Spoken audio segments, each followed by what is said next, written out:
Hey, traders, welcome to the, federal funds rate increase. That's going to be released in like 4 minutes or less.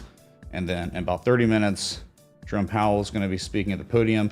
And during these events and really illiquid market conditions, you get extreme volatility. And so that's why I'm here, I guess. And here's the quad screen. Top left is Bitcoin on the 60-minute, all the 60-minute, but this is Bitcoin pumping up 3% right now.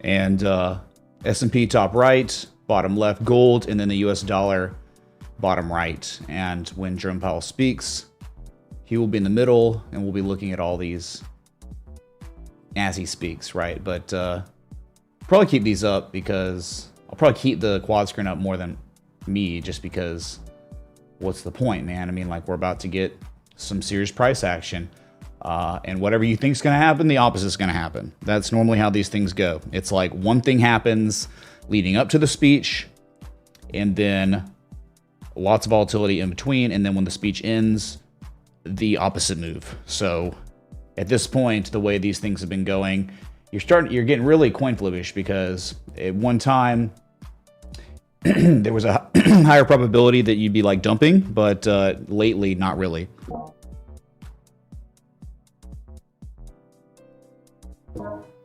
So good to see y'all. Yeah. And there it is, right? Oh, there. Oh my God. Well, we just had a 2% swing in seconds on Bitcoin. Nothing really else is moving. Bitcoin's insane. This is what we're talking about. Illiquid market conditions. Everything is beholden to a moment, a piece of data. And this is what you're gonna get. So if you're surprised, I don't know what to tell you, man. Like, you should expect volatility. You're getting it. My God, this thing could be at 18,650 or 17,569 when this is all done. I mean, easily. That's where we are. You're talking about a pretty real level going back to the summer, June 30th, and look, correlation September 6th, all throughout September, and then October, and then, so that's the top end, and bottom end is going to be the Black Saturday low. Can y'all hear me? Are we good? Hopefully. That's right there. You broke through that like nothing. Maybe a back test would be good, but you're probably not going to get it. I don't know. I'm just saying, like, this is crazy price action. And you could say it's dropping all you want, but it's kind of just oscillating. How much is it oscillating from its lowest low to its highest high now? So a 2.5% swing in about 5 seconds, maybe, from what we just saw. A new 60-minute candle. The information, the data we should be getting like right now. So someone let me, keep me posted. Post it when you can. I mean, what, 50 basis point increase is kind of what we're thinking. Look at that. Gold dump. US dollar rallied a little bit. S&P's selling off some. So we got serious price action for now, but you should understand that, right? And that's why we have the quad screen. Look at that. There goes gold for a minute. And then in before gold, after the speech is at 1830 or something, right? So volatility did not let us down today, did it? 4.5, 4.25, 50 points expected. Officially, the 50 basis point increase. So there you go. It's official. 50 basis points. Really, that was expected. Right, the Fed doesn't really like doing surprises, so I don't know if you're freaked out about no harm, no foul on Bitcoin, really. Gold was the only, S&P sell off some. Just not really that crazy, man. And then if you go to just the you go to Bitcoin on the 4 hour, still fine, dude. It's up 2% on the day, up 5% in 2 days. Okay, so that's what we got going on. Thanks for being here. Let's see how this volatility continues for the next 30 minutes. 30 minutes leading up to the podium. Hello, LPLT, Caffeine. How you okay is in the chat. Oh my God. Oh, we need Zoner for a party. But Zoner's gone, man. He banned himself this time. He'll be back. Guarantee it. When he comes back, when the markets become bullish again and all that, he must be scolded or banned again. We could get Zen or 4.0 or something next time. And the next coin he's, buys doesn't exist yet. Okay, just looking in the future. There's some more price action going on. DXY rallying, S&P dumping, gold dumping, Bitcoin kind of selling off. I don't even dumping that word, man. Let's use it erroneously. So yeah, I mean, like, if you're going back to the crypto bubble, the world of crypto, not the bubble of crypto, it already popped, but I'm saying, like, we sometimes get in a crypto bubble when we're analyzing stuff. Here's Bitcoin, just made its lowest prices. We had not seen these prices since, oh my God, like 7 hours ago. But the key to all this was Bitcoin dominance, man. Oh, these altcoins getting smoked. They didn't really catch any bids when Bitcoin was pumping the past few days. And that's terrible. Bitcoin dominance was rising, which it's now in phase D of Wyckoff accumulation, I think, right? You never truly know, but it's almost perfect, right? Textbook.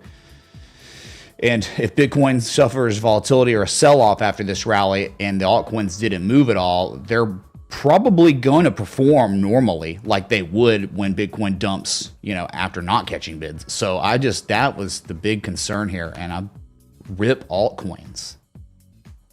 And, a lot of them had broken key supports a couple days ago, and they were saved by Bitcoin. And I'm talking about saved as in, like, they were drowning and, the Bitcoin's the lifeguard, and they pulled them out of the water, but they're still in the water. And if Bitcoin sells off, the lifeguard just drops, lets them go again. They fall back. They're sinking again. So, yeah, terrible for altcoins. And Bitcoin dominance tells us that. We're talking, the amount of time this Wyckoff accumulation has been going on Bitcoin dominance is mind-numbing.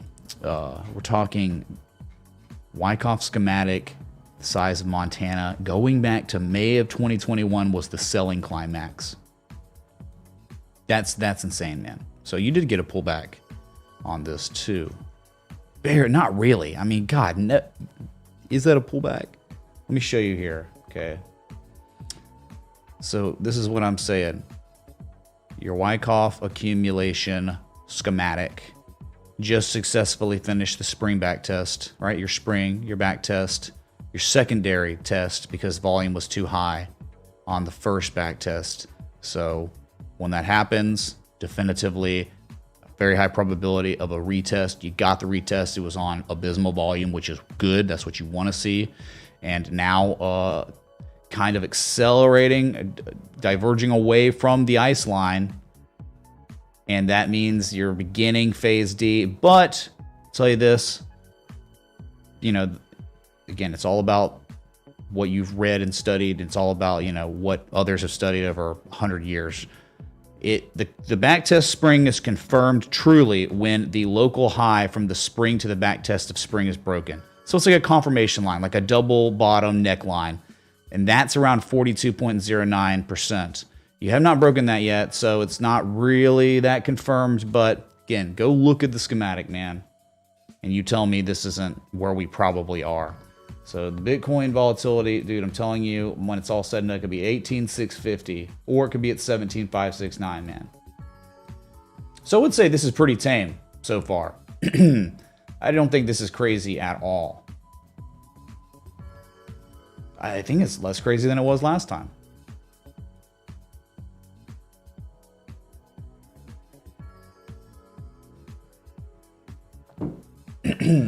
What is that? We lost 18K. And we didn't. Now we're back, right? It's just like you're at $18,000 right now. So what if it's redistribution? That makes 0 sense right here. It's not. How could it be that? Please provide a chart, an argument that makes any sense for that being the case. Because I'm giving you like an argument.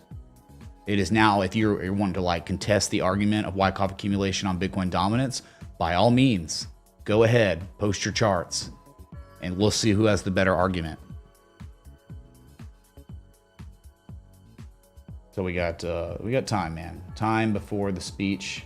It's really just gonna be a bunch of word speak. It's not gonna be crazy. It's going to be just your normal, you know. Yeah, we need more job losses. Real estate market needs to come down. It's too hot. It's gonna be the same thing he always does, but the markets will respond with volatility. Let's go to that volatility index, the VIX, man.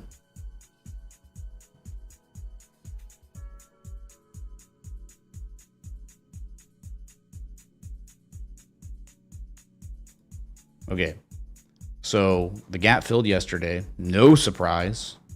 It was weird. It was really weird how it just gapped up when the VIX was up. I'm sorry, when the S&P, when the index funds were up and the volatility index was up. That's only happened a handful of times in the existence of the VIX. So it was weird. It was an anomaly anyway. And then the gap fill. And here we are, up 0.89%, right about where a little higher than we closed yesterday. And you're going to get red candles. Like, even if it bottomed out, it was not just a straight line up every time, right? You had red candles, then green candles, then red candles, right? So yeah, that's just part of it. Not really that concerned. I like the gap fill though. All the gaps are filling. So let's go to the IWM. I mean, I don't even know what to tell you. It's almost like you now have classic distribution going on the small caps. You are below every level that you need to be above. This is terrible. I don't know how this is good at all. A miracle has to happen where the stupid, illiquid, dumb market, the bids on the algos pop and we break above 185. We break above 180.90, right? $190. You break that, then we're in good shape. But until then, very bad, like awful. Dude, this is like 3 falling peaks argument with 2 valleys and 3 peaks. And this is all happening at a battleground area where you don't want to be seeing distribution happen, but distribution's happening. It's happening right now. Are we above the supply line of the dragon?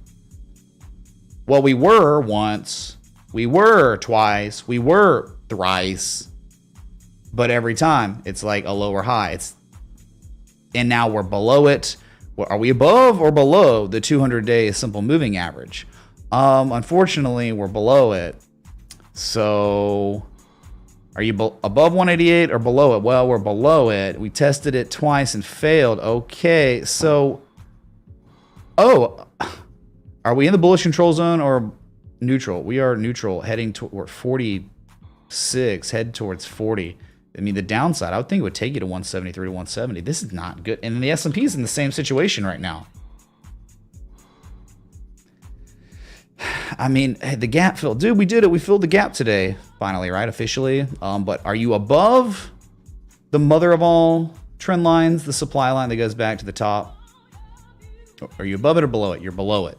Are you above or below the 200-day simple moving average? You're below it. You rejected it. Are you above or below the demand line of the rising wedge you broke out of? You're below it. Are you above or are you below 4,058, the swing low for May of 2021? You are below it. Oh my God, you are below everything. There is nothing bullish about this yet. It was an attempt. The buyers attempted not once with a morning star or an evening star, attempted twice on bullcrap jobs report Monday. People got to get scammed, right? Nothing about this is bullish yet. If you break all those levels with confirmation, you pivot, you hold, you back test them as support, we can talk a little bit.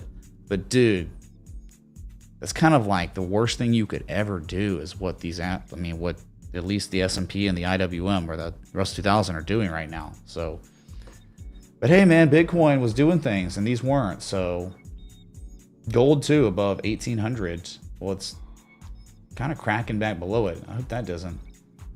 And that wasn't pretty. I mean, gold and Bitcoin were doing some serious stuff compared to other asset classes, entities, right? And yeah, they're still fine. I mean, like, Bitcoin's just a little extended, man. It's been going, dude.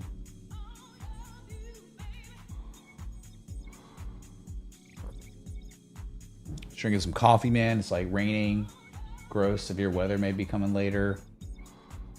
Prayers for all those in Louisiana and Texas, that all those tornadoes that came through, man. It's the same system we're about to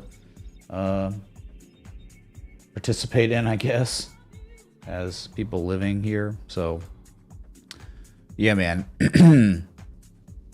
Let's take a look at, while we're waiting for the party, the Jerome Powell party, we could look at some losers today.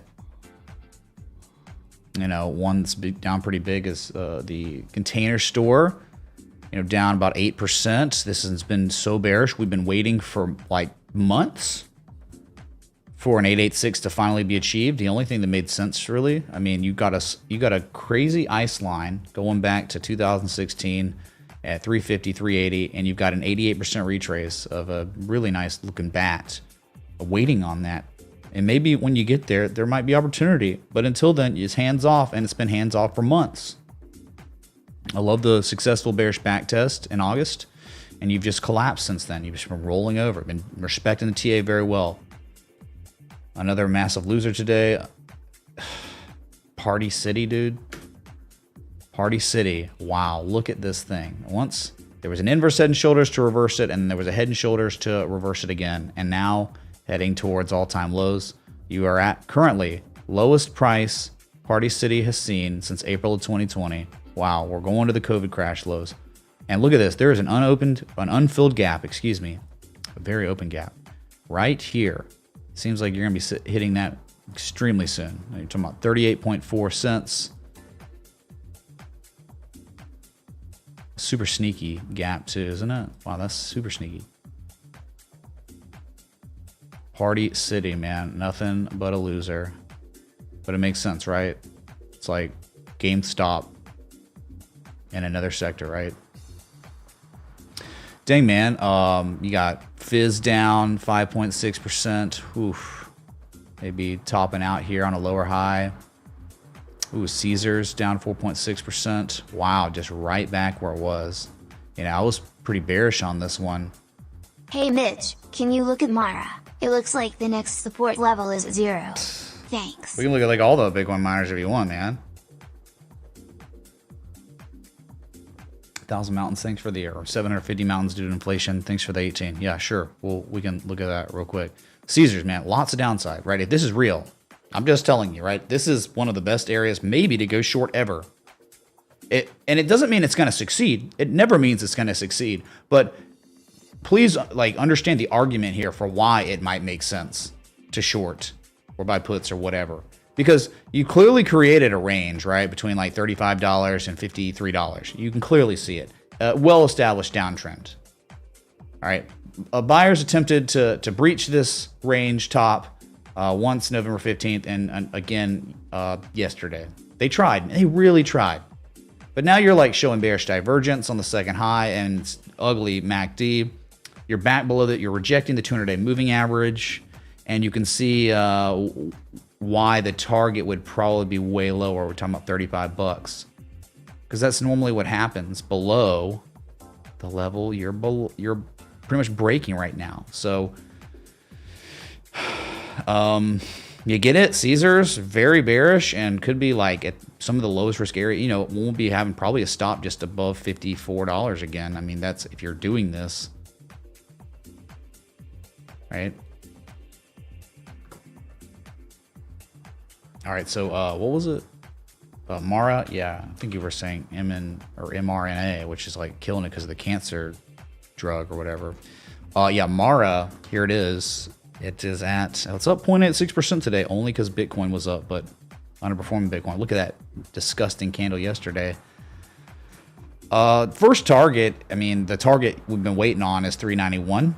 It's a peak and valley, obviously an inflection point from 2017, 2018, 2019, you name it, right? And that's where you're headed, waiting on that. If you see, you could definitely catch a reaction there. Why? Because historically, that's what's happened. That's why it's an inflection point, because inflection occurred there. Now, if you don't hold that, 244, but that's not even really a Actually, it might be the weekly, but not really a good level. The big, so you have one touch 2017, another one 2019, and pretty much one in 2020, a spring back test. So like $2 is the target. So you can say 0 first, but $3.91, then $2. And $2 would be a 1272, you know, like a extension M shape. You're oversold right now. It's so ugly, dude. It's really bad. Like the bubble popped, and you know, Bitcoin's up like what? I'll just tell you this: from the low to the high, from the lowest low December 12th to the highest high today, Bitcoin up 9% in 2 days and 16 hours. And then Mara's sitting over here like, huh?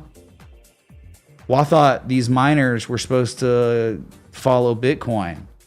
But they're not. They're like altcoins, which means they're not reacting or responding to positive price action. But when bad things happen, they do respond negatively. So that's awful. That's just like no one's buying. There's a buyer strike on all these Bitcoin miners right now. There just is. Look at the price. Okay. So really, things are pretty tame so far. I mean, I'm okay with that, I guess. You know, volatility is pretty tame. Gold, Bitcoin, S&P, US dollar. Yeah. We have about 12 minutes till old boy gets on the podium. You know, I'll be muting my mic. He will be in the middle of our screens. And we're just going to hang out and see what happens together, right? So yeah, you got all kinds of stuff, man. Oh my God, you want to see something like this? I mean, look, dude.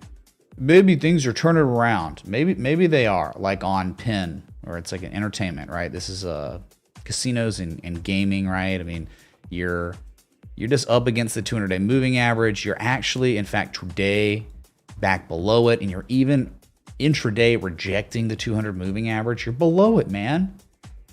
But really, what more important than the 200 is the fact that this level here is so real. The high from 2018, look, the pre-COVID crash high, very real inflection point, the zone. Like where if you want things to turn around for PIN gaming, it needs to be above that gray zone, but it's below it. In fact, it went up, tested it once in August and tested it again in November, and now it's well below even the bottom end of the zone, right? So you know, like, hey man, it confirmed a bottom, but after the confirmation of a bottom, a rally ensued, and then the inflection zone that's so important was unable to be breached for now.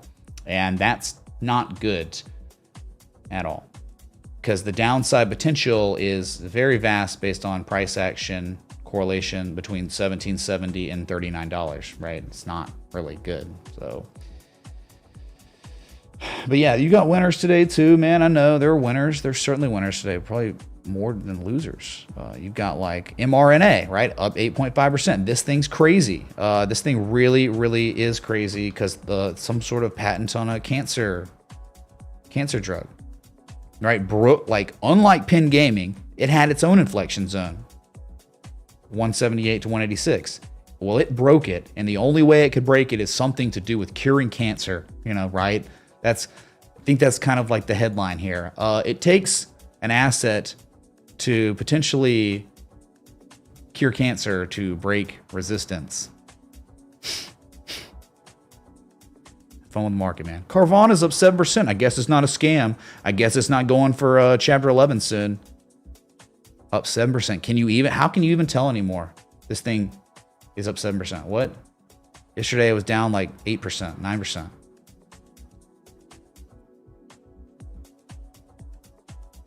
New Relic was pretty interesting. It's up 3.3%. But like why it's interesting is because look what's happening to an inflection zone.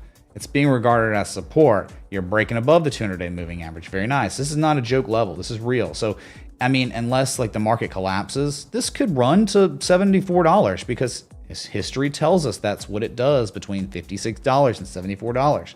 So that's pretty cool. Trying to put in a higher low, but certainly has not put in any sort of higher highs yet. Still lower highs, right? Could end up into being another lower high again. There's probably a supply line you could plot there.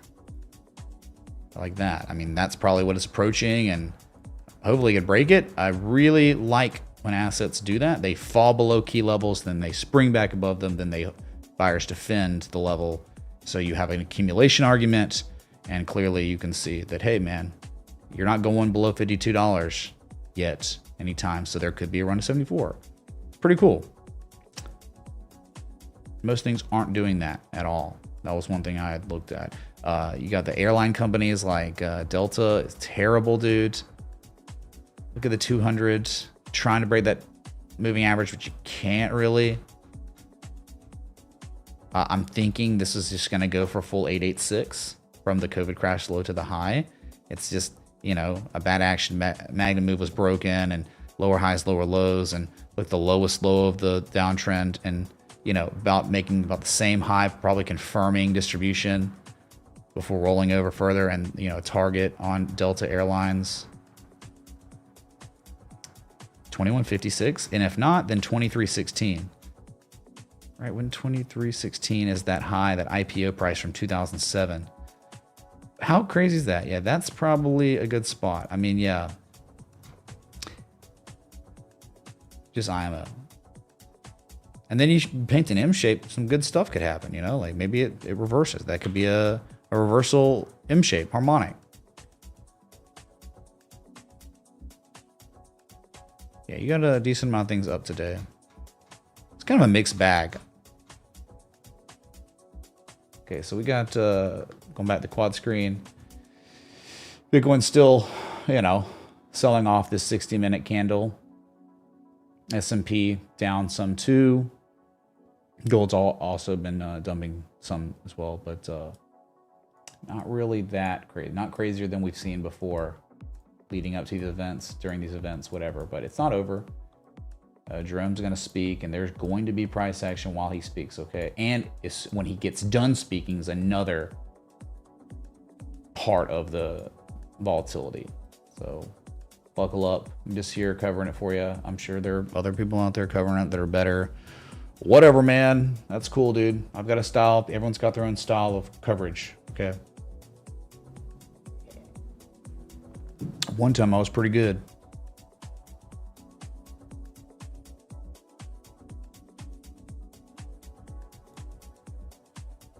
Yeah, they're the bears. The bears in the general chat.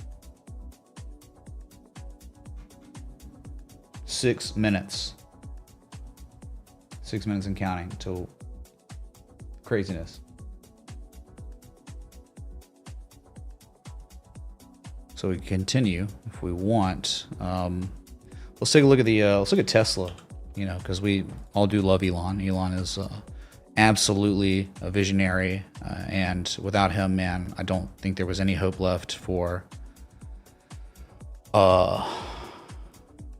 you know, like the subversion and infiltration of all our institutions by one side.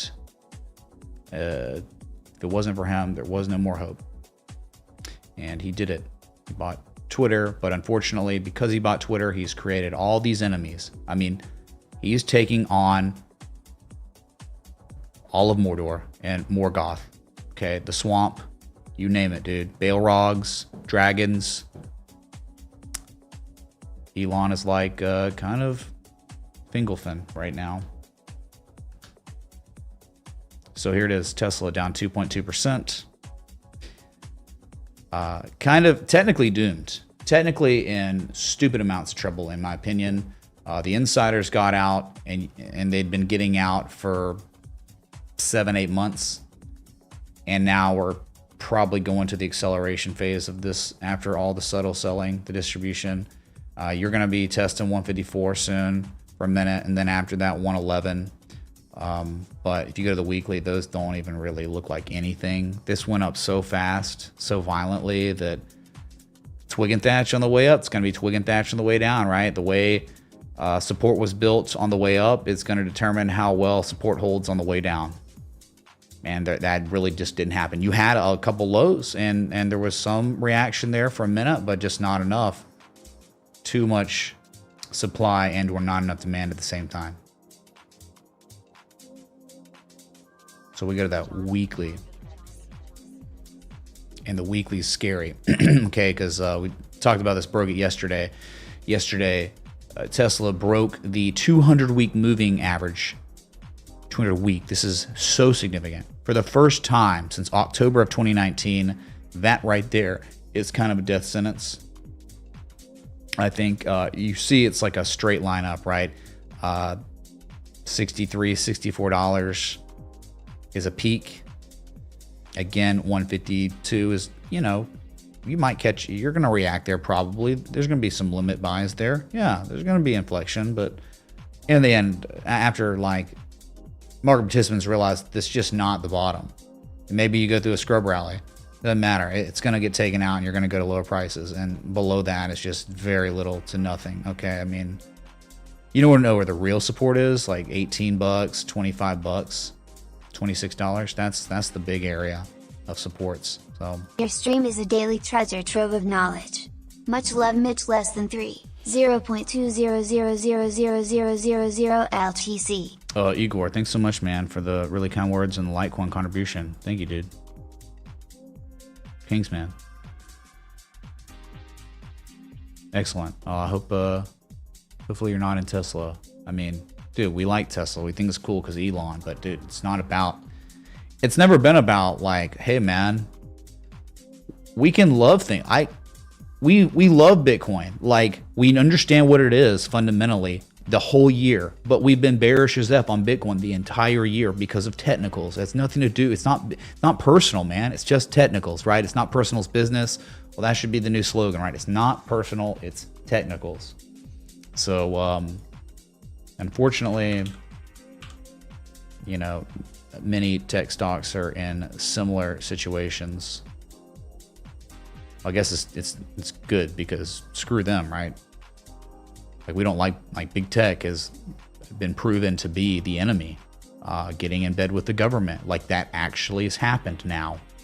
That's actual definitive fascism when you have corporations that get in bed with the government. That's fascism. That's what's been going on. We've found it. Elon has exposed that. Cost him $44 billion to expose fascism going on. Yep, waiting on Jerome Powell. We got, should be less than a minute, man. Yes, I am. Jonathan, I can play the video, dude. Excuse me.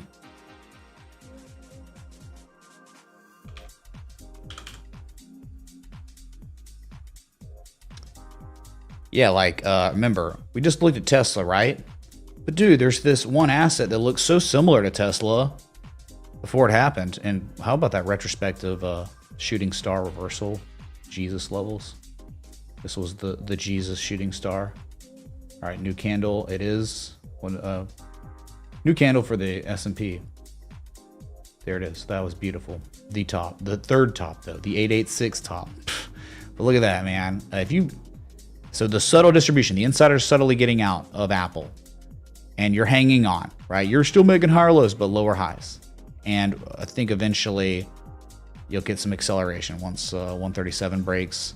You make fresh lows. I think the 200-week moving average is definitely on the table, 113. All right, we got a podium, chat. So I'm gonna shut up and let y'all enjoy.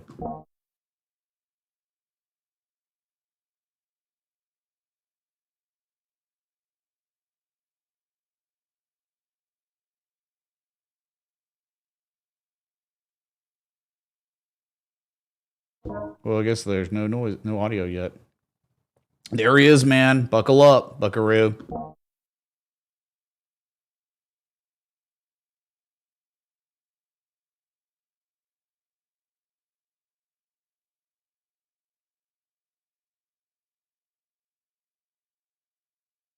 Today, I'd like to underscore for the American people that we understand the hardship that high inflation is causing, and that we are strongly committed to bringing inflation back down to our 2% goal. Over the course of the year, we've taken forceful actions to tighten the stance of monetary policy. We've covered a lot of ground, and the full effects of our rapid tightening so far are yet to be felt. Even so, we have more work to do. Price stability is the responsibility of the Federal Reserve and serves as the bedrock of our economy. Without price stability, the economy doesn't work for anyone. In particular, without price stability, we will not achieve a sustained period of strong labor market conditions that benefit all. Today, the FOMC raised our policy interest rate by a half percentage point. We continue to anticipate that ongoing increases will be appropriate in order to attain a stance of monetary policy that is sufficiently restrictive to return inflation to 2% over time. In addition, we're continuing the process of significantly reducing the size of our balance sheet. Restoring price stability will likely require maintaining a restrictive policy stance for some time. I'll have more to say about today's monetary policy actions after briefly reviewing economic developments. The U.S. economy has slowed significantly from last year's rapid pace. Although real GDP rose at a pace of 2.9% last quarter, it is roughly unchanged through the first 3 quarters of this year. Recent indicators point to modest growth of spending and production this quarter. Growth in consumer spending has slowed from last year's rapid pace, in part reflecting lower real disposable income and tighter financial conditions. Activity in the housing sector has weakened significantly, largely reflecting higher mortgage rates. Higher interest rates and slower output growth also appear to be weighing on business fixed investment. As shown in our summary of economic projections, the median projection for real GDP growth stands at just 0.5% this year and next, well below the median estimate of the longer-run normal growth rate. Despite the slowdown in growth, the labor market remains extremely tight, with the unemployment rate near a 50-year low, job vacancies still very high, and wage growth elevated. Job gains have been robust, with employment rising by an average of 272,000 jobs per month over the last 3 months.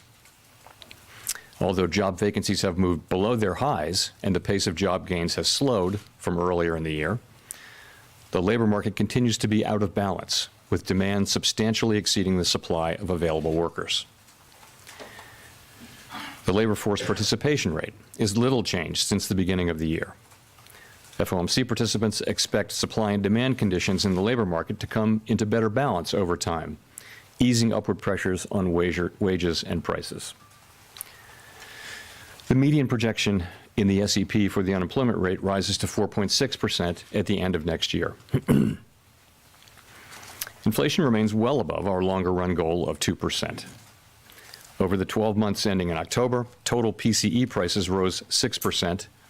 Excluding the volatile food and energy categories, core PCE prices rose 5%. In November, the 12-month change in the CPI was 7.1%, and the change in the core CPI was 6%. The inflation data received so far for October and November show a welcome reduction in the monthly pace of price increases.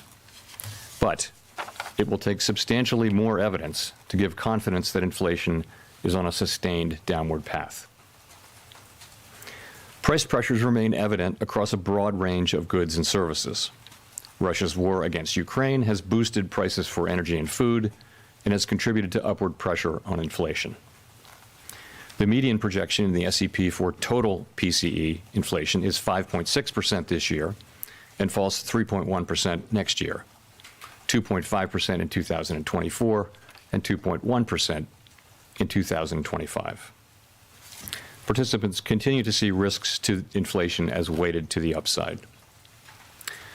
Despite elevated inflation, longer-term inflation expectations appear to remain well anchored, as reflected in a broad range of surveys of households, businesses, and forecasters, as well as measures from financial markets.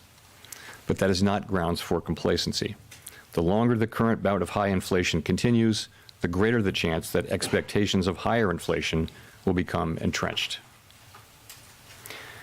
The Fed's monetary policy actions are guided by our mandate to promote maximum employment and stable prices for the American people. My colleagues and I are acutely aware that high inflation imposes significant hardship as it erodes purchasing power, especially for those least able to meet the higher costs of essentials like food, housing, and transportation. We are highly attentive to the risks that high inflation poses to both sides of our mandate, and we are strongly committed to returning inflation to our 2% objective. At today's meeting, the committee raised the target range for the federal funds rate by a half percentage point, bringing the target range to 4.25% to 4.5%. And we are continuing the process of significantly reducing the size of our balance sheet. With today's action, we have raised interest rates by 4.25 percentage points this year. We continue to anticipate that ongoing increases in the target range for the federal funds rate will be appropriate in order to attain a stance of monetary policy that is sufficiently restrictive to return inflation to 2% over time. Over the course of the year, financial conditions have tightened significantly in response to our policy actions. Financial conditions fluctuate in the short term in response to many factors, but it is important that over time they reflect the policy restraint that we're putting in place to return inflation to 2%. We are seeing the effects on demand in the most interest-sensitive sectors of the economy, such as housing. It will take time, however, for the full effects of monetary restraint to be realized, especially on inflation. In light of the cumulative tightening of monetary policy and the lags with which monetary policy affects economic activity and inflation, the committee decided to raise interest rates by 50 basis points today, a step down from the 75 basis point pace seen over the previous 4 meetings. Of course, 50 basis points is still a historically large increase, and we still have some ways to go. As shown in the SEP, the median projection for the appropriate level of the federal funds rate is 5.1% at the end of next year, a half percentage point higher than projected in September. The median projection is 4.1% at the end of 2024 and 3.1% at the end of 2025, still above the median estimate of its longer run value. Of course, these projections do not represent a committee decision or plan, and no one knows with any certainty where the economy will be a year or more from now. Our decisions will depend on the totality of incoming data and their implications for the outlook for economic activity and inflation. And we will continue to make our decisions meeting by meeting and communicate our thinking as clearly as possible. We are taking forceful steps to moderate demand so that it comes into better alignment with supply. Our overarching focus is using our tools to bring inflation back down to our 2% goal and to keep longer-term inflation expectations well anchored. Reducing inflation is likely to require a sustained period of below-trend growth and some softening of labor market conditions. Restoring price stability is essential to set the stage for achieving maximum employment and stable prices over the long run. The historical record cautions strongly against prematurely loosening policy. We will stay the course until the job is done. To conclude, we understand that our actions affect communities, families, and businesses across the country. Everything we do is in service to our public mission. We at the Fed will do everything we can to achieve our maximum employment and price stability goals. Thank you. I will look forward to your questions. Steve Leisman, CNBC. Thanks for taking my question, Mr. Chairman. You just talked about the importance of market conditions reflecting the policy restraint you put in place. Since the November meeting, the 10-year has declined by 60 basis points. Mortgage rates have come down. High-yield credit spreads have come in. The economy has accelerated, and the stock market's up 6%. Is this loosening of financial conditions a problem for the Fed in its effort and its fight against inflation? And if so, do you need to do something about that, and how would you do something about that? Thank you. So as I mentioned, it is important that overall financial conditions continue to reflect the policy restraint that we're putting in place to bring inflation down to 2%. We think that financial conditions have tightened significantly in the past year, but our policy actions work through financial conditions, and those in turn affect economic activity, the labor market, and inflation. So what we control is our policy moves and the communications that we make. Financial conditions both anticipate and react to our actions. I would add that our focus is not on short-term moves, but on persistent moves, and many things, of course, move financial conditions over time. I would say it's our judgment today that we're not at a sufficiently restrictive policy stance yet, which is why we say that we would expect that ongoing hikes would be appropriate. And I would point you to the SEP, again, for our current assessment of what that peak level will be.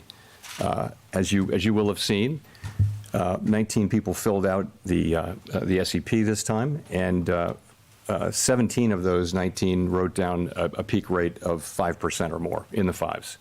So that's our best assessment today for what we think the peak rate will be. You will also know that at each subsequent SEP during the course of this year, we've actually increased our estimate of what that peak rate will be. And today, the SEP that we're published shows that, again, that overwhelmingly FOMC participants believe that inflation risks are to the upside. So I can't tell you confidently that we won't move up our estimate of the peak rate again at the next SEP. I don't know what we'll do. It will depend on future data.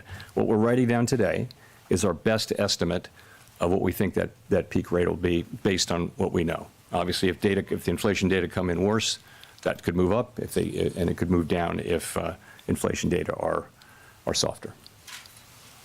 Gina.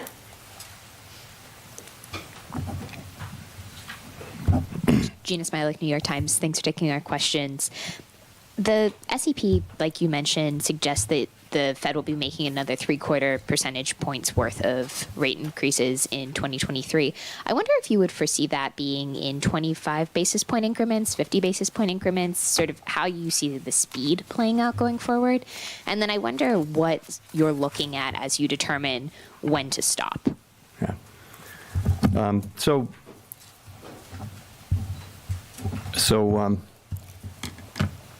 As I've been saying, as we've gone through the course of this year, as we lifted off and got into the course of the year, and we saw how strong inflation was and how persistent, it was very important to move quickly. In fact, the speed, the pace with which we were moving was the most important thing.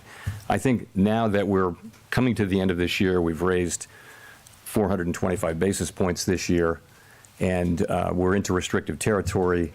It's now not so important how fast we go. It's far more important to think, what is the ultimate level? And then at a certain point, the question will become, how long do we remain restrictive? That will become the most important question. But I would say the most important question now is no longer the speed.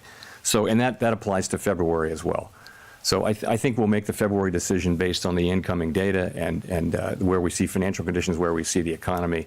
And that'll be the key thing. But for that decision. But ultimately, that question about how high to raise rates is going to be one that we make looking at our progress on inflation, looking at where financial conditions are, and making an assessment of whether policy is restrictive enough. I've told you today we have an assessment that we're not at a restrictive enough stance, even with today's move, and we've laid out our individual assessments of what we would need to do to get there.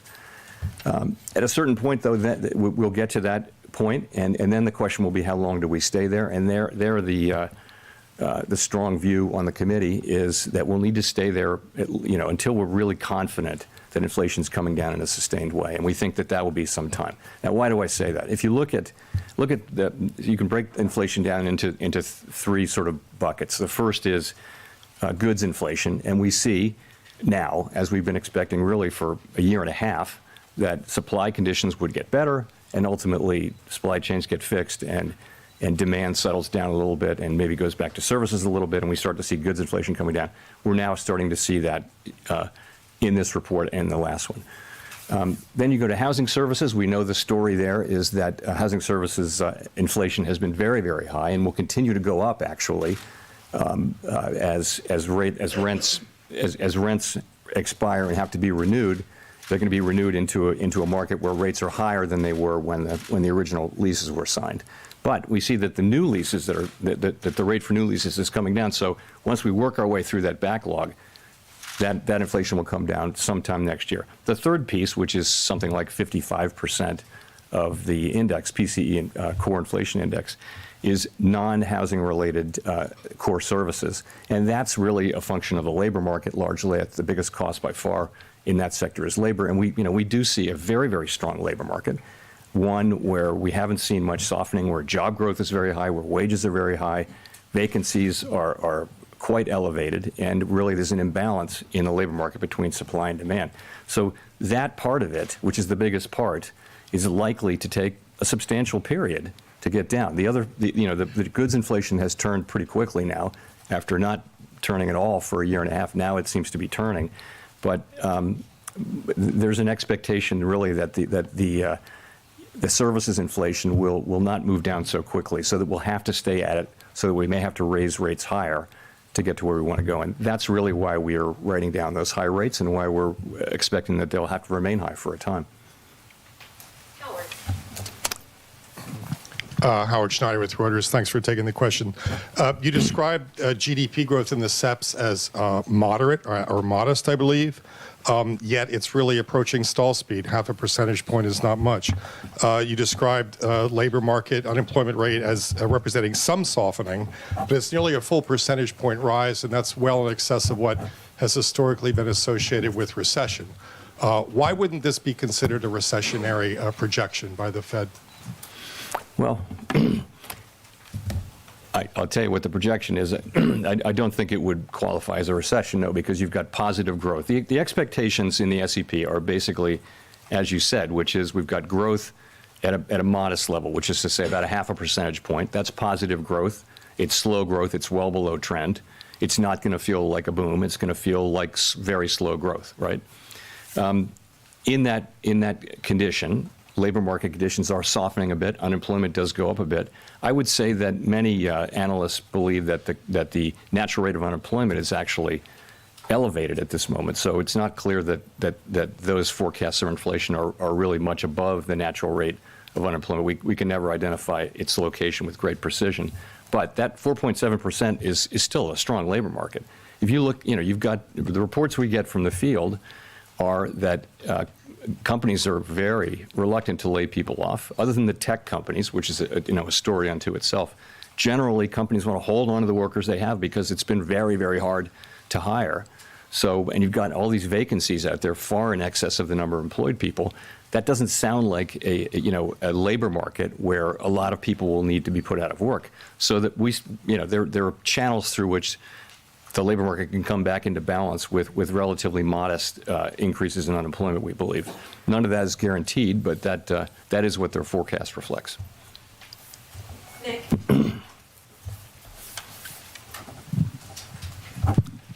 Thanks, Nick Timmeros of the Wall Street Journal. Chair Powell, I want to follow up on Gina's question. The decision to step down the pace of rate rises appears to have been socialized at your last meeting, largely before the past two CPI reports showed inflation decelerating in line with the committee's forecast this year. You just now talked about making decisions meeting by meeting and being mindful of the lags of policy. Does that mean, all things equal, you would feel more comfortable probing where the terminal rate is by moving in 25 basis point increments, including beginning at your next meeting? So I haven't made a judgment on what size rate hike to make at the last meeting. But what you said is broadly right, which is having moved so quickly and having now so much restraint that's still in the pipeline, we think that the appropriate thing to do now is to move to a slower pace.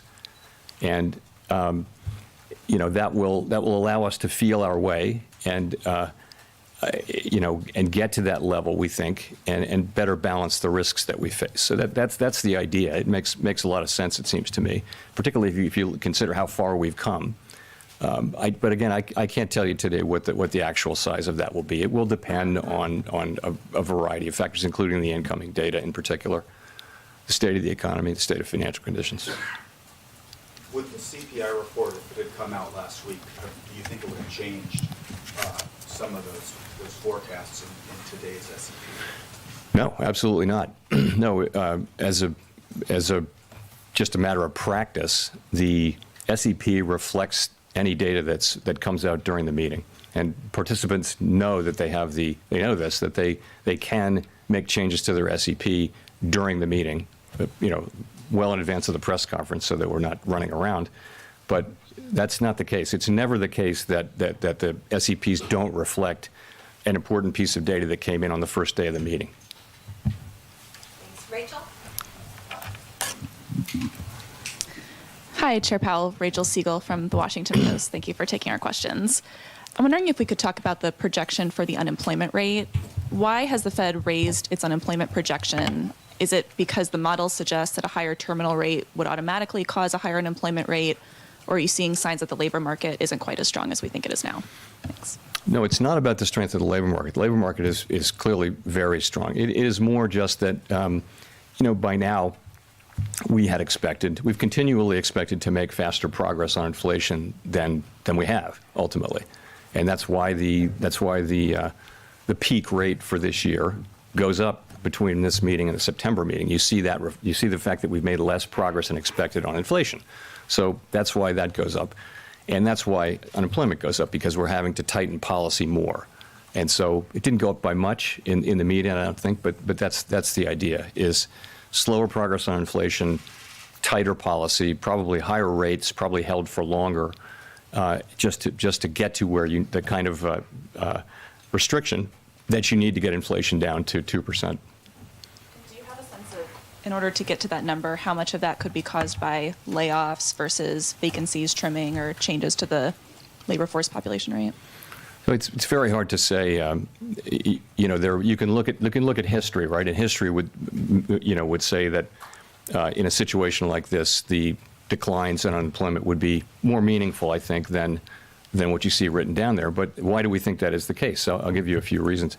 First, just is that there's this huge overhang of vacancies, meaning that vacancies can come down a fair amount, and we're hearing from many companies that they don't want to lay people off, so that they'll keep people because it's been so hard. I mean, I think it feels like we have a structural labor shortage out there where there are 4 million fewer people, a little more than 4 million, who are in the workforce available to work than there's demand for workforce. So the fact that there's a strong labor market, means that companies will hold on to workers, and it means that it may take longer, but it also means that the costs in unemployment may be less.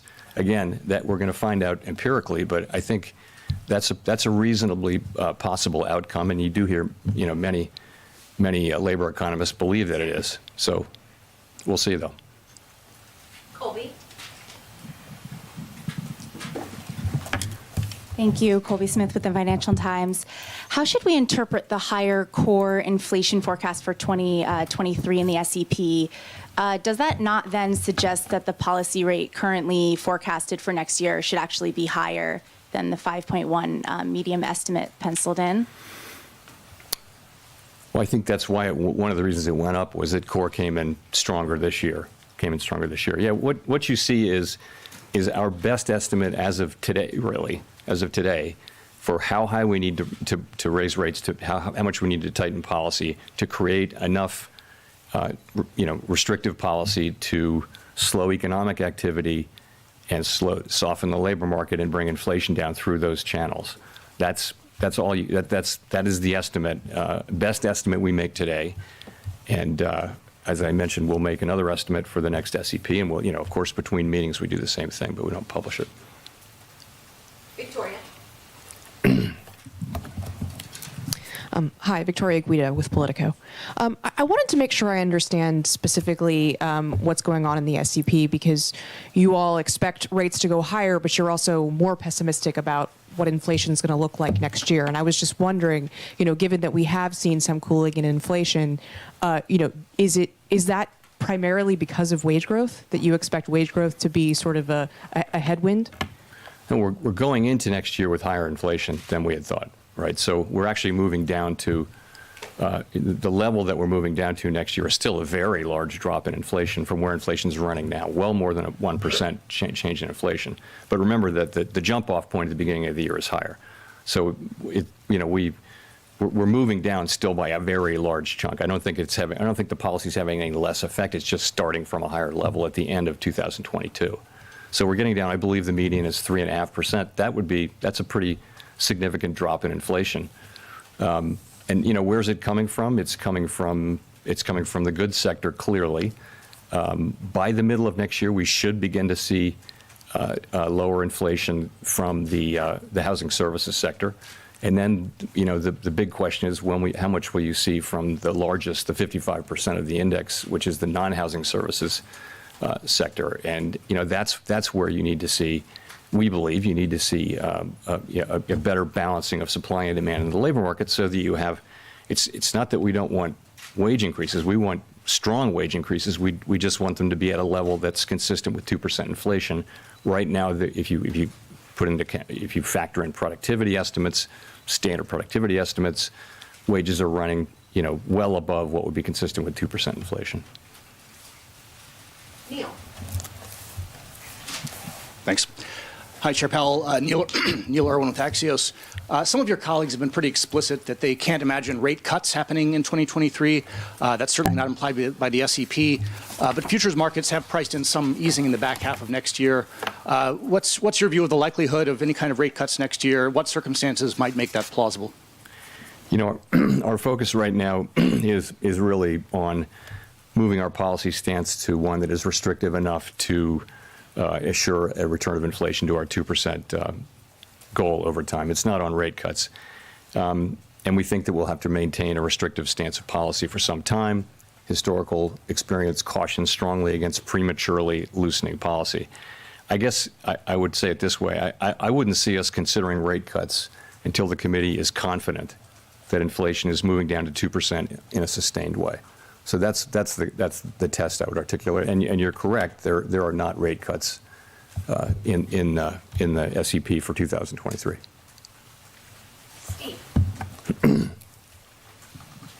Steve Matthews with Bloomberg. Let me ask you about China. In the last few weeks, China has abandoned its COVID policy and been reopening pretty strongly.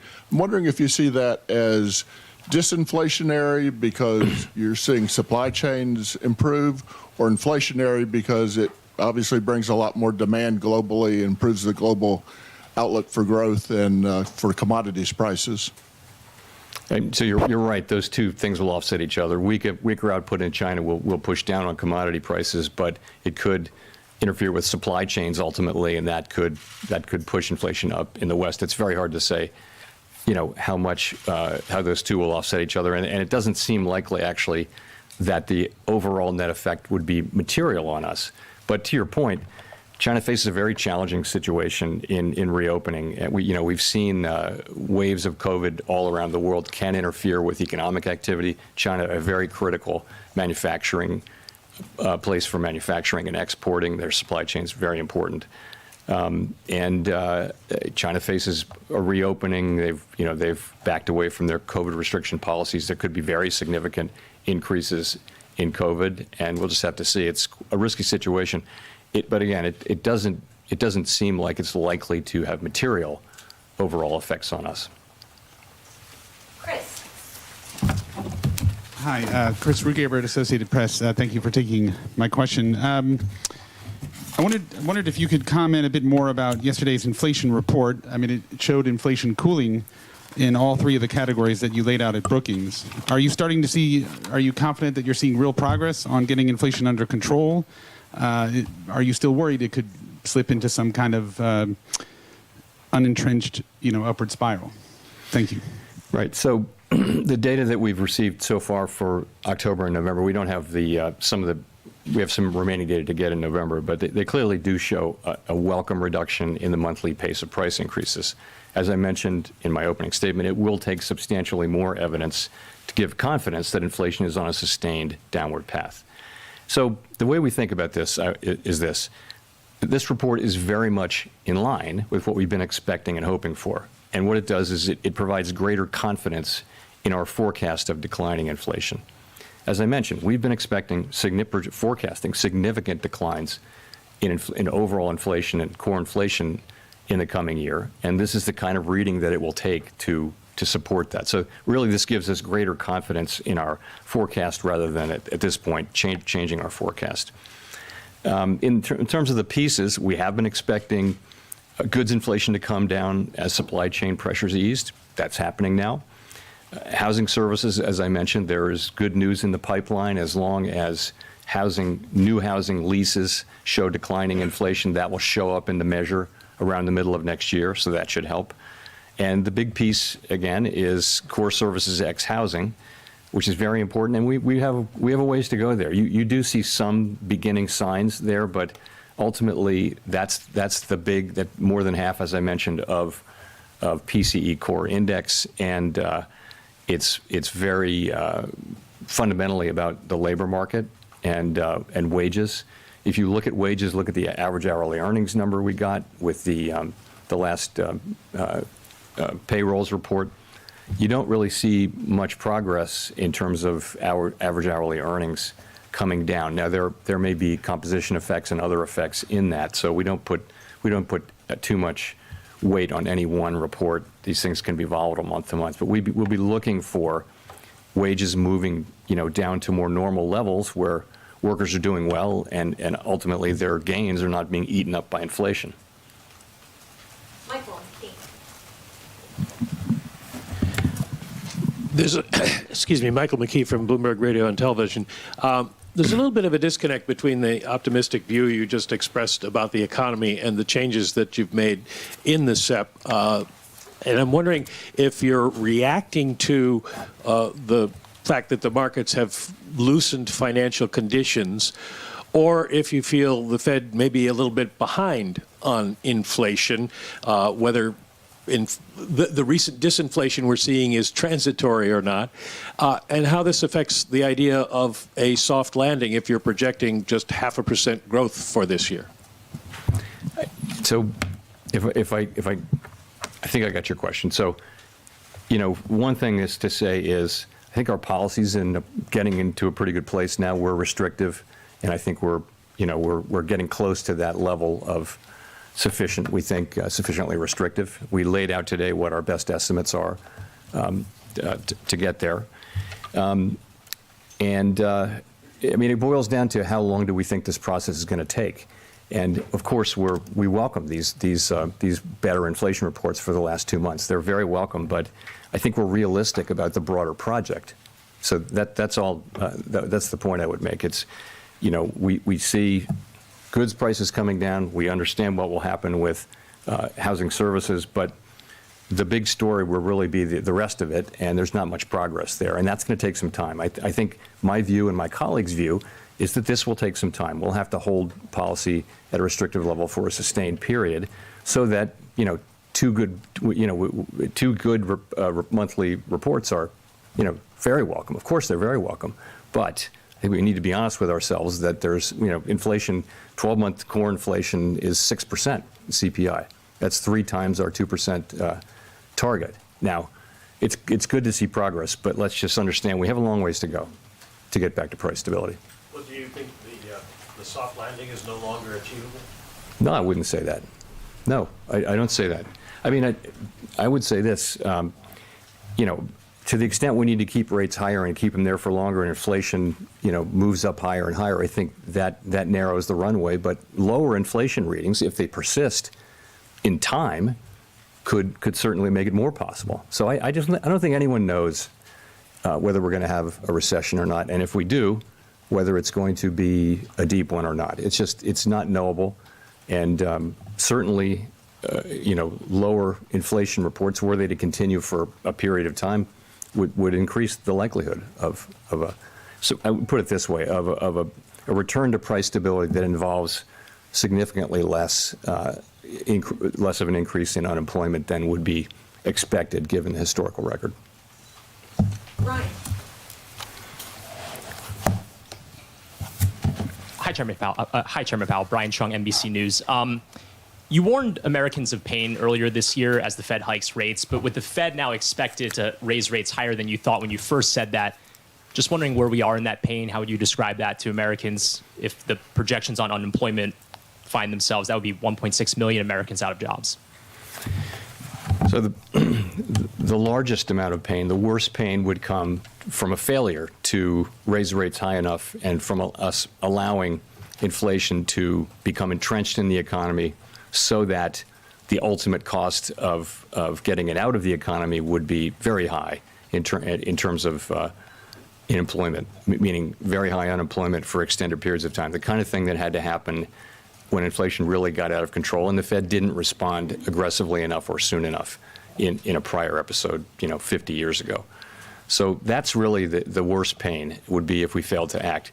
What we're doing now is, it's raising interest rates for people. And so people are paying higher rates on mortgages and that kind of thing. There will be some softening in labor market conditions. And I wish there were a completely painless way to restore price stability. There isn't. And this is the best we can do. I do think, though, that and markets are pretty confident, it seems to me, that we will get inflation under control, and I believe we will. We're certainly highly committed to do that. Grady. Thank you, Mr. Chair. Grady Trimble with Fox Business. You've reiterated today, and the committee has reiterated its commitment to that 2% inflation target. I wonder, is there ever a point where you actually reevaluate that target and maybe increase your inflation target if it is stickier than even you think it is? That's just so changing our inflation goal is just something we're not thinking about. It's not something we're not going to think about. We have a 2% inflation goal, and we'll use our tools to get inflation back to 2%.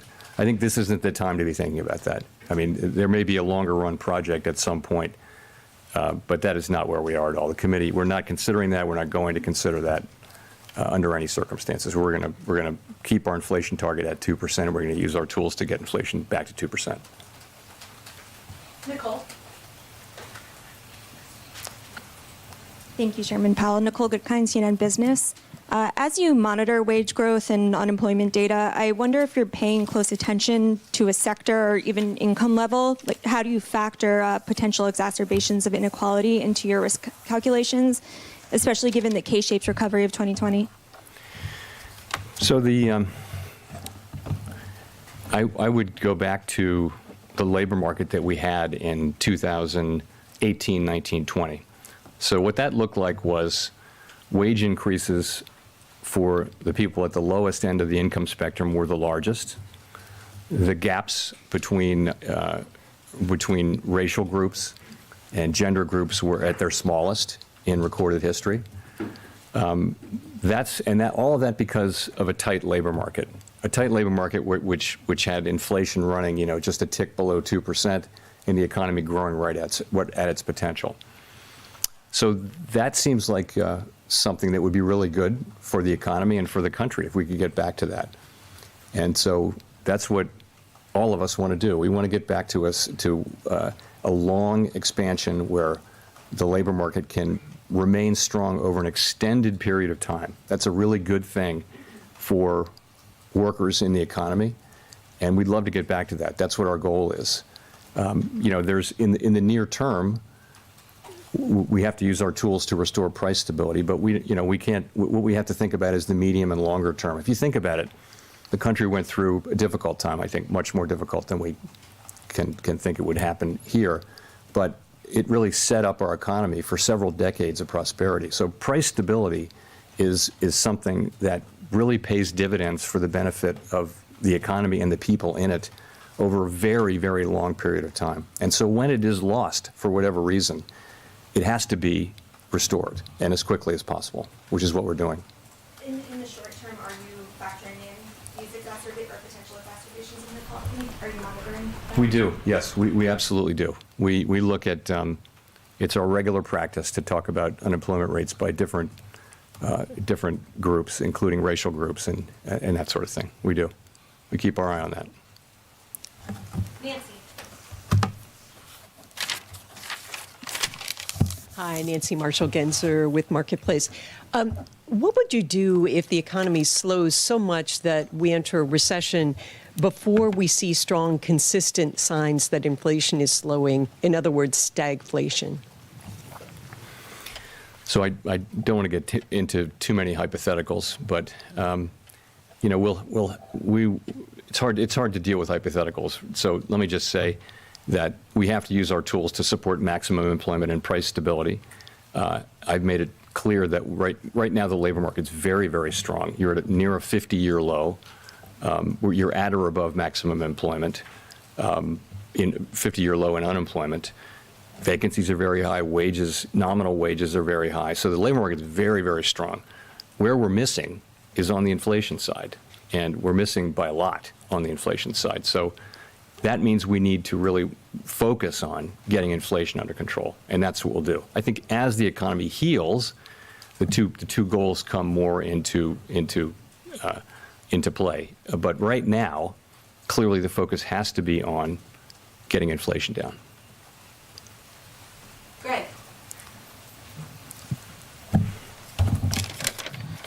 Thank you, Chairman Powell. Greg Robb from MarketWatch. You spoke a little bit ago. You said that the U.S. it looks like we have a structural labor shortage in the economy. Could you expand on that? Talk a little bit more about that. And really, are you talking about getting Congress action on increasing like legal immigration, things like that? Thank you. So what I meant by that with structural labor shortage is if you look at where we are now, as I mentioned.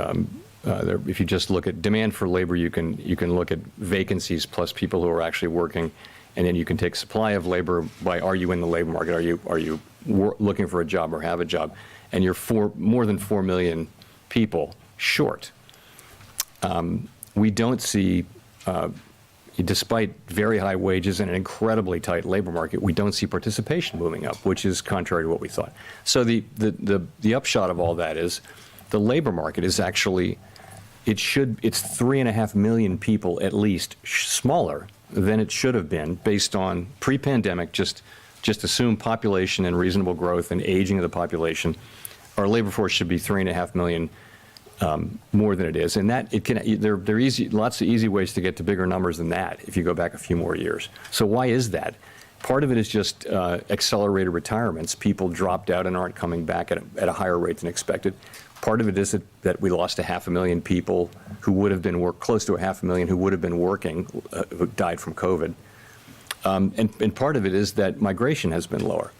We don't prescribe, it's not our job to prescribe things, but I think if you ask businesses, pretty much everybody you talk to says there aren't enough people. We need more people. So I tried to identify that in a speech I gave a month ago, but I stopped short of telling Congress what to do because, they gave us a job and we need to, do that job. Thanks. Jennifer? Thank you, Chair Powell. Jennifer Schonberger with Yahoo Finance. You say you expect growth of just 0.5% next year. Given that you've said the process of raising rates and getting inflation back under control will be painful, have you had discussions within the committee and addressed how long and or how deep of a recession you would be willing to accept?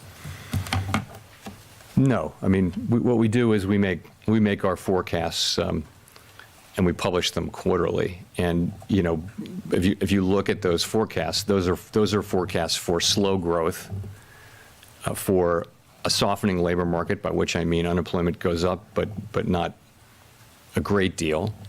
And you see inflation coming down. You see rates going up a lot. You see inflation coming down. Those are those forecasts, and that's really what they show.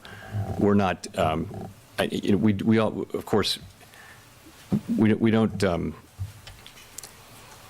Talk about this kind of a recession and that kind of a recession. We make those forecasts. The staff runs, and you will see this if you look at the old Teal books, runs alternative simulations of all different kinds at every meeting, and we look at those too. And those will explore different things. But that's just upside and downside scenarios. Of course, that's responsible practice that we've carried on for many decades.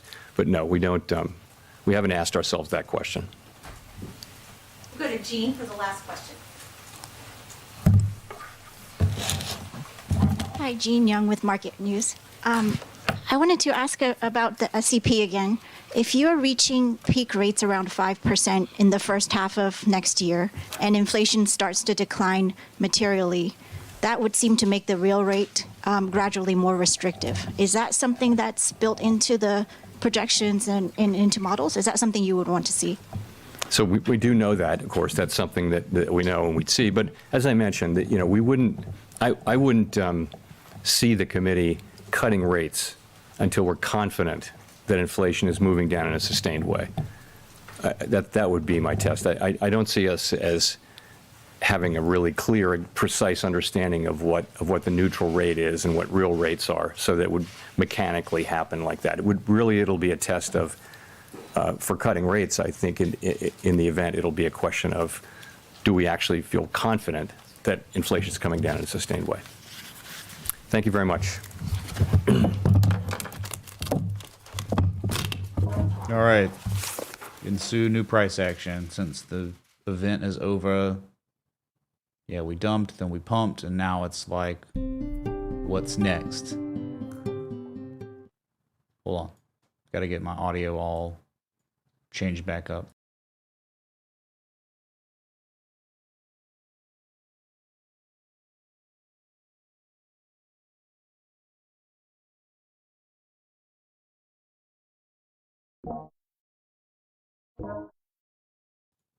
Yeah, so a whole bunch of just nothing really.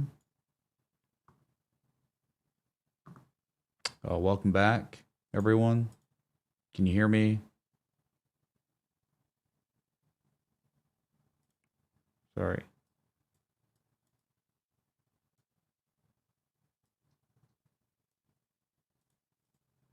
Okay. All right, here's the VIX volatility index. Down about the low point today was down like 5.4%. It's now only down 4.66%, but clearly dumping. You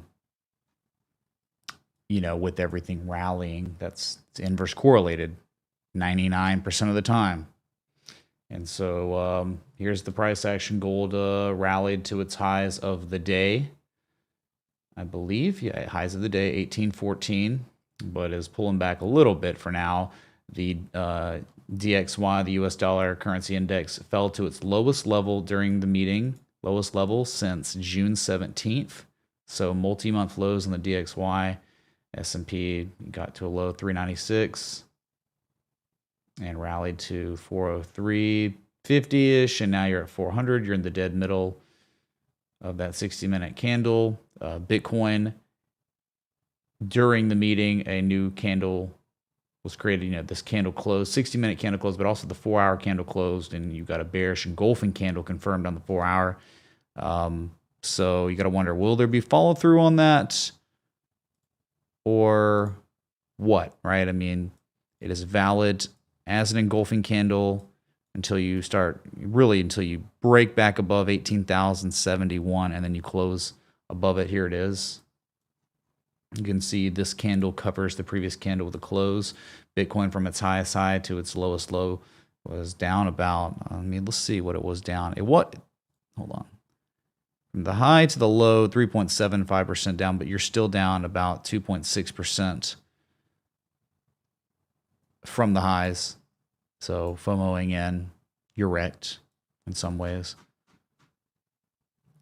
So what do you think? Do you think this is a real engulfing and we'll see some fall to the downside? 17,569 may be tested. That's the Black Saturday low. I don't know why that level wouldn't eventually be, even if you're going to go higher, I don't know why that wouldn't be eventually back tested as support. Hopefully, you'd think that would make sense. So, thank you for the stream. Much appreciated. What's up, Zabugs? Thank you so much, dude, for the 21 super chat. Thanks, man. Wow, it's really nice. Wow, my audio is so messed up right now.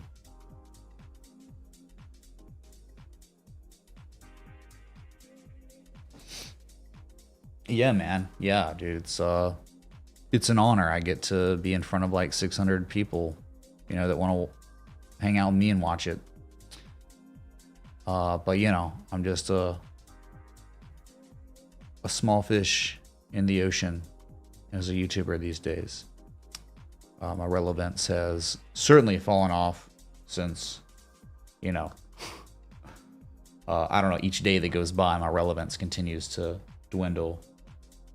So there's that. But hey, man, it's the message I teach for 5 years. It's just traditional technical analysis, and that's it, man.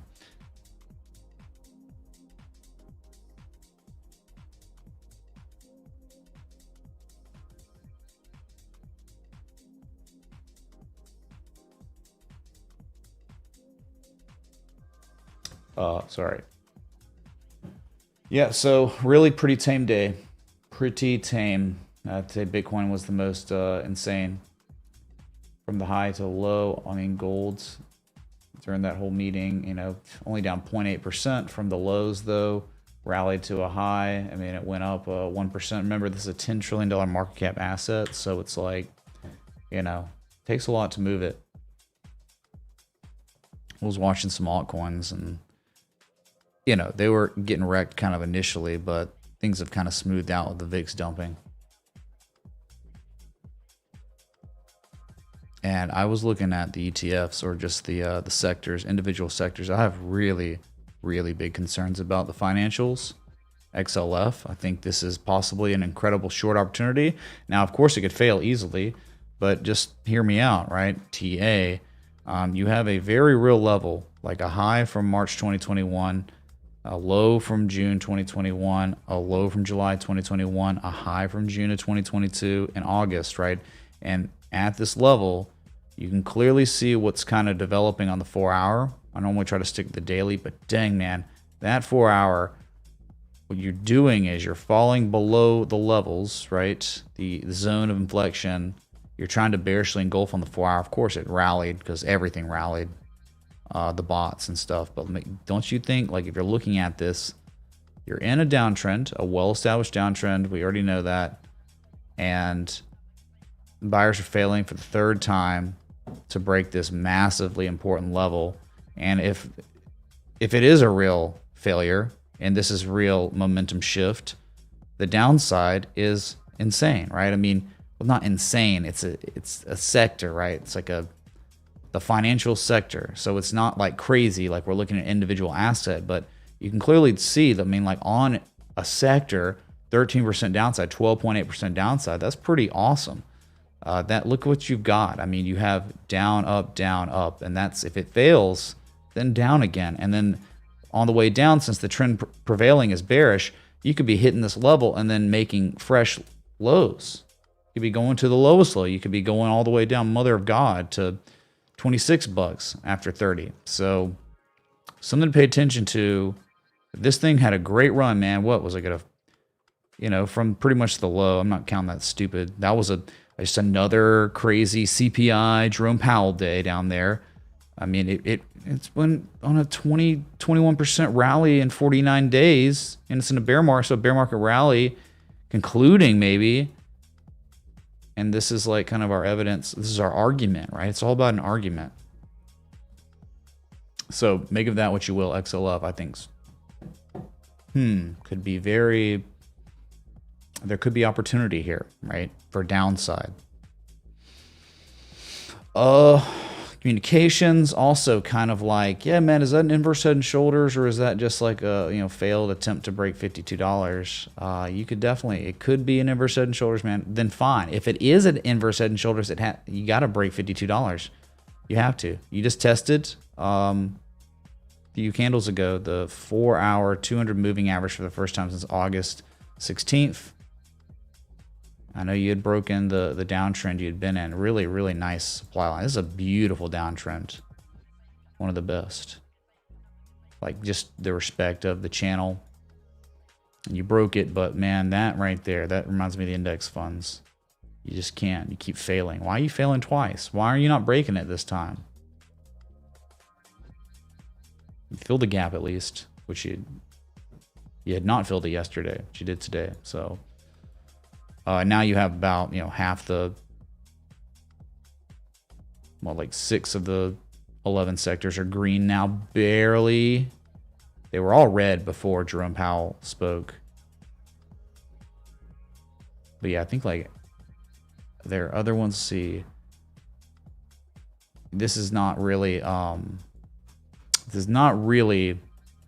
one of the 11 sectors. This is just the entertainment and leisure fund. We looked at this on the stream yesterday, and I'm talking about opportunity, just like financials, kind of the same in terms of like a key level from 2015. All right, key levels from 2017. You up thrusted through them, and now you're formally back testing the up thrust as resistance, and you are certainly for now below that level. 1 time, 2 times, maybe even 3 times.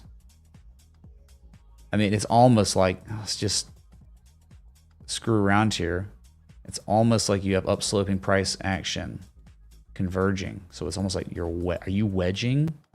You somehow, I bet it looks okay on the 4-hour.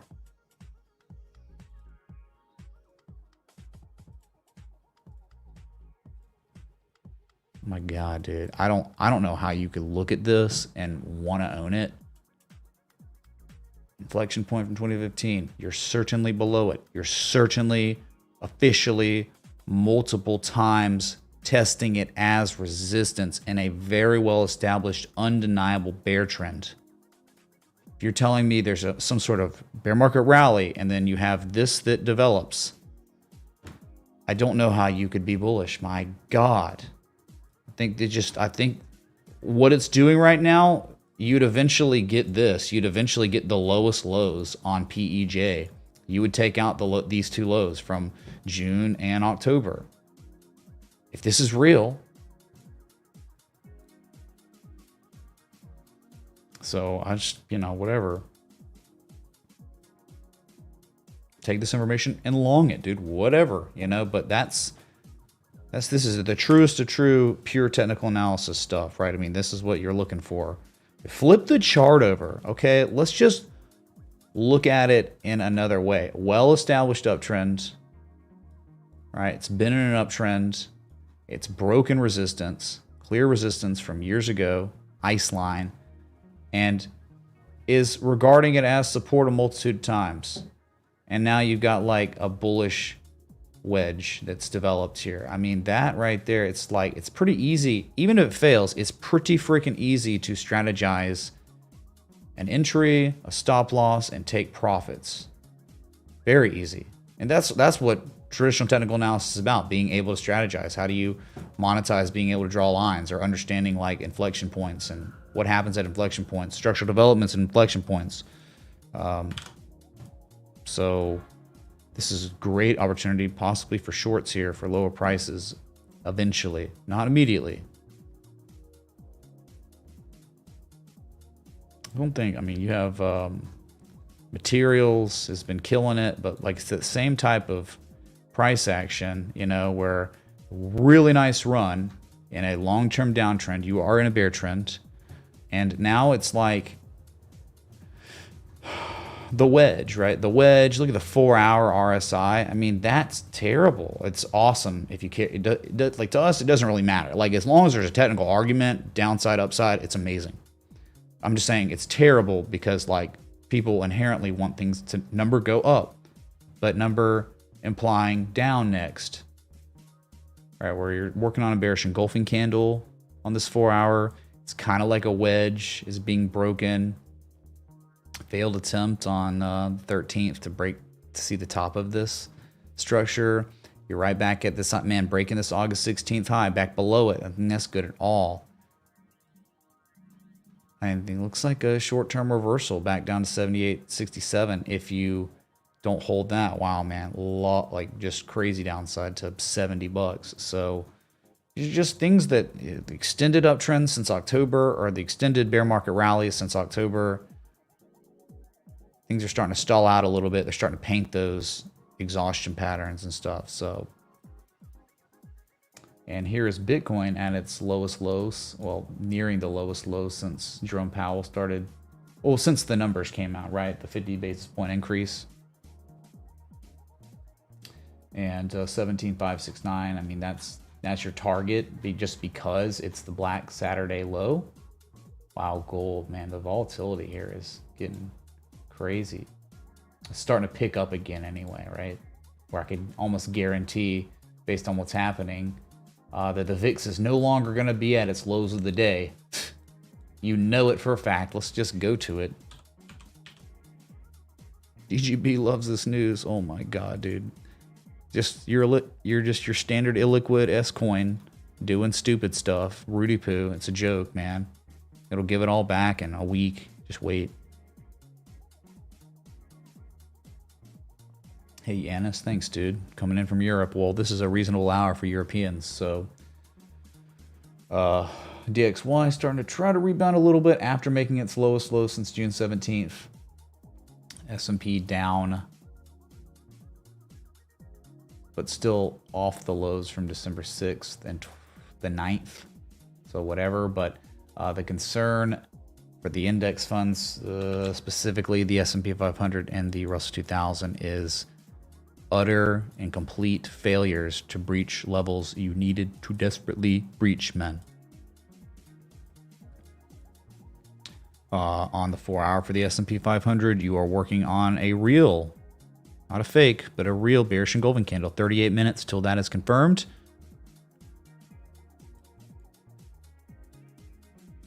One time no one knows, maybe the second time everyone knows. One does not simply test the mother of all supply lines twice and fail twice and it end up being an awesome outcome. I have concerns on the 4-hour where the RSI was shown on the divergence, but look at this, look at 60, look at the bullish control zone threshold was regarded as resistance. A failure, an utter, oblique and utter failure from buyers to, on the 4-hour, I know it's not that crazy, to breach back into the bullish control zone, and now you're at 50 neutral. Yeah, not so great, man. Not what you were looking for. What you're looking for is a break above 4,058 supply line, the 200-day moving average. You're looking for all that. You're not looking for rejection for a second time. You're just not, man.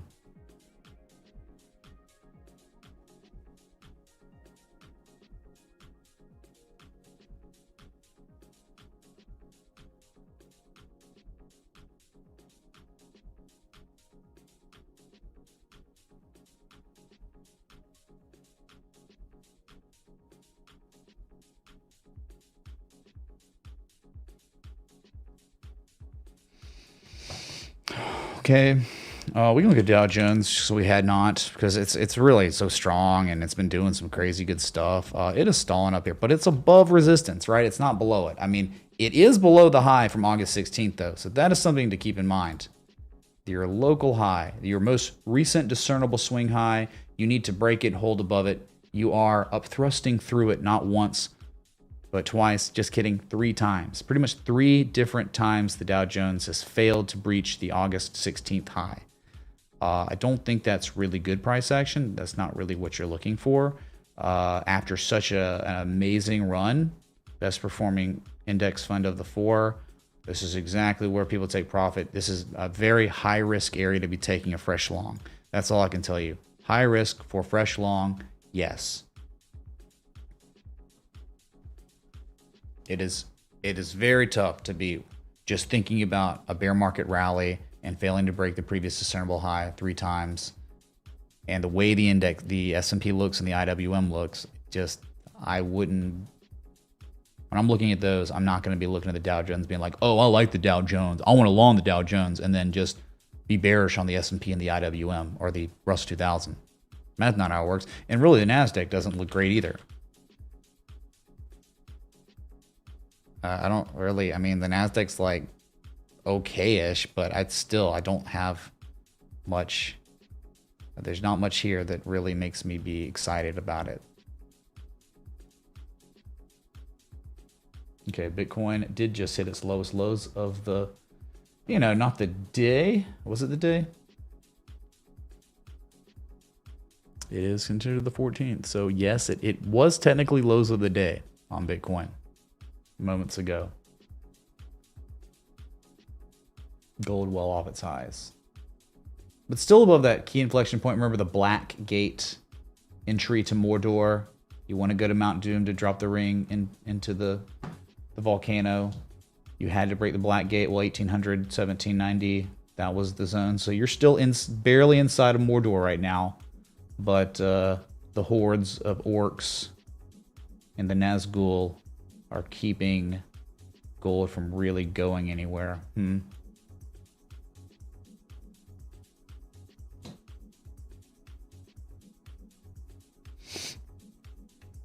What do I think of the VIX? It dumped, but is off the lows. And that's it. It's only down 1.86%. Remember, this thing at its lows today was down 5.5%. Now it's only down only 2% right now.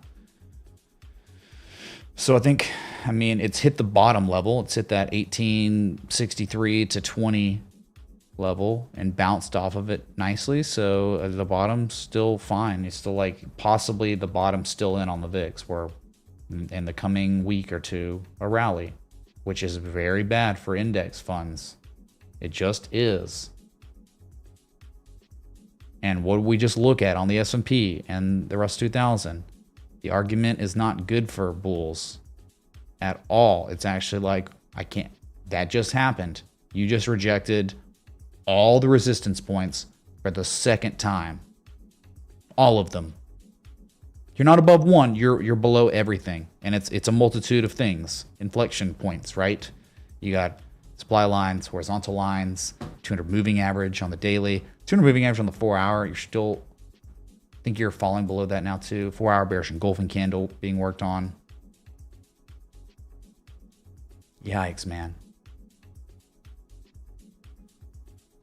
So altcoins, you got some losers. I think real big losers. You got IOTA that, dude, it's done, dude. It's done. Like, this thing is working on a daily bearish engulfing candle. It's working on its lowest daily candle close since sometime in 2020. Thanks, bro. Can you look at Boyle? We see 33 as a bounce.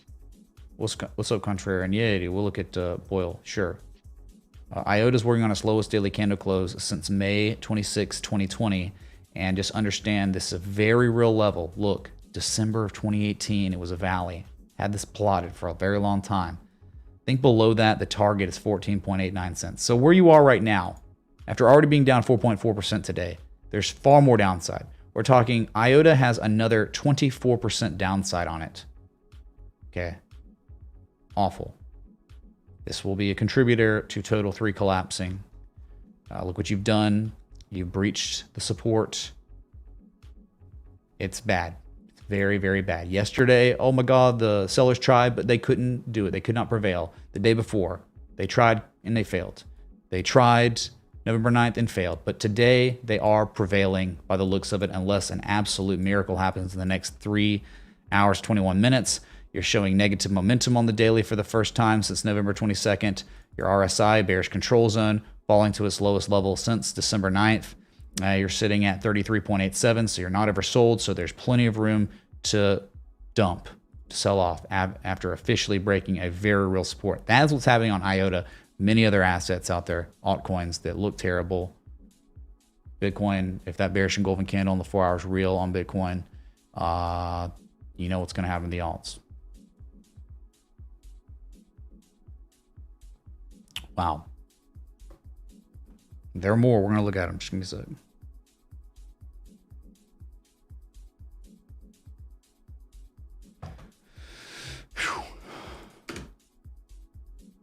So another one, just absolutely awful. But awful if you're a moon boy. It is beautiful. It's exceptional and proves that TA can be respected even on the most trash, loser, scrub coins ever. ICP down 4.48%. There is a butterfly argument that I think is very valid. You're in the middle of the last wave, the big wave, the extension wave, where look what happened on ICP, like the Jesus. $4.61. Well, at one time, it was a low. It's your all-time lows. This thing's a freaking virtual scam, dude. June 18th. That's Black Saturday. You fell below that. You broke that support, made fresh all-time lows November 8th. But look what's happened. In all this time, a formal back test, the date of December 5th, what was once support, should have been support. It was support. Look, even October, it was support a couple times. But it is now resistance. And now you're catching follow-through after the formal bearish back test. So fresh lows is upon you. Yeah, you could book that ICP is going to make fresh all-time lows. It will take out this 350 area in time. You will see. But dude, it's ICP, man. Scam. Virtual scam. You can tell the development team or whatever their names are that I said that. This is a joke. It got listed. It enriched the people that created the coin, and everyone else involved only lost money if they went long. That's it. That's all there is to it. Another one, miserable. KSM cut a very nice reaction around the 1618, the pattern completion zone of the bullish crab pattern. But of course, right? I mean, you're talking about a swing low back from September of 2020. It was regarded as resistance. You're rolling over again. I think you're going to go test $23 again. Look at the hidden bearish divergence on the daily. Wow, it's ungodly. It's beautiful, and it's on both oscillators. Look at that, right there, and also right here, man. Implying a continuation downward has just begun.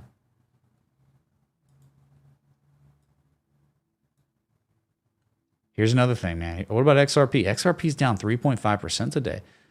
Here's the issue on XRP. The 4 hour, not really good. It was like, hey, man, we got a chance. Buyers defended the freaking buy wall. They defended, dude. And look at the rally. Highest price you had seen since December 3rd. And then, an upthrust. A failed breakout of this descending triangle. Yeah. Now, a bearish engulfing candle was confirmed on the 4 hour candle, right? And now you're below the 200 moving average.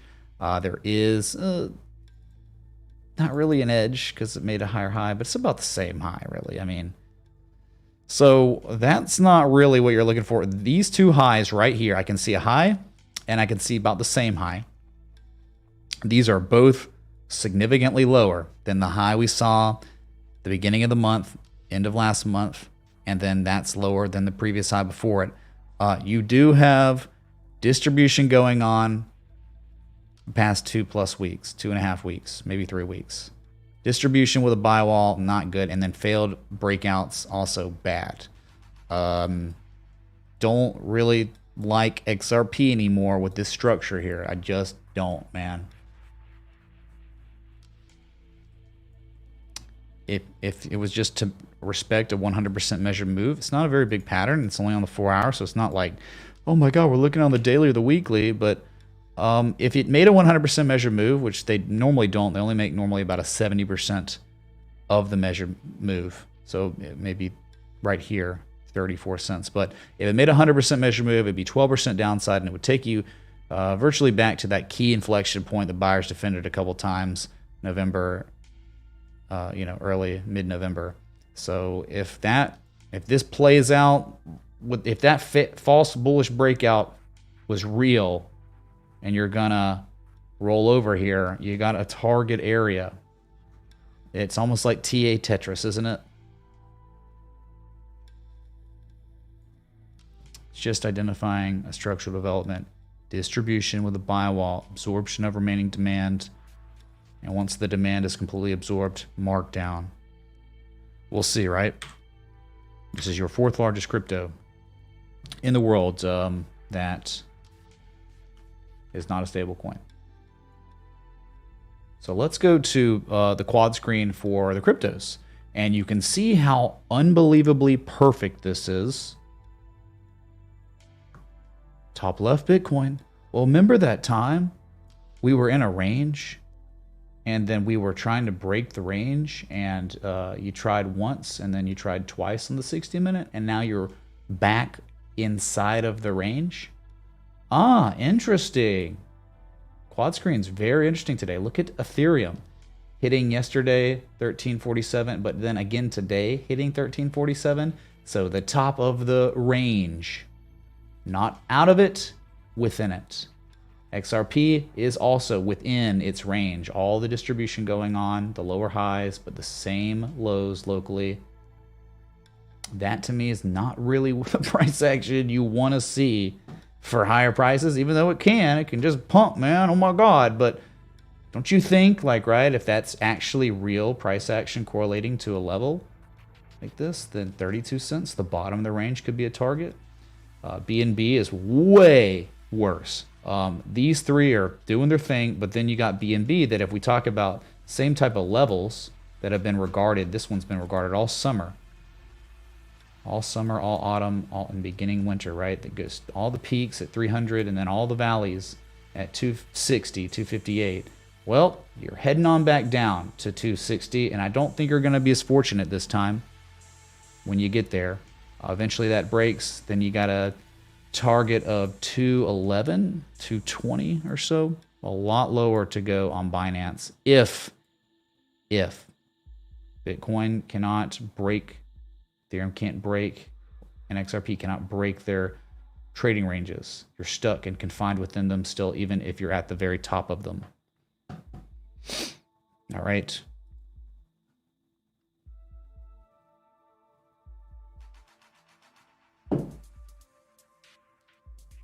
Y'all still here? Is this stream on? Thanks for the 630 people here. It's a siege, man. Every day is a siege.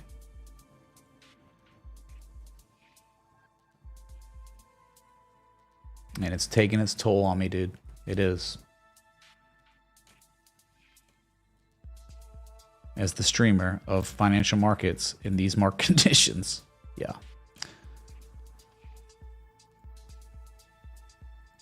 I have big concerns on Dogecoin now.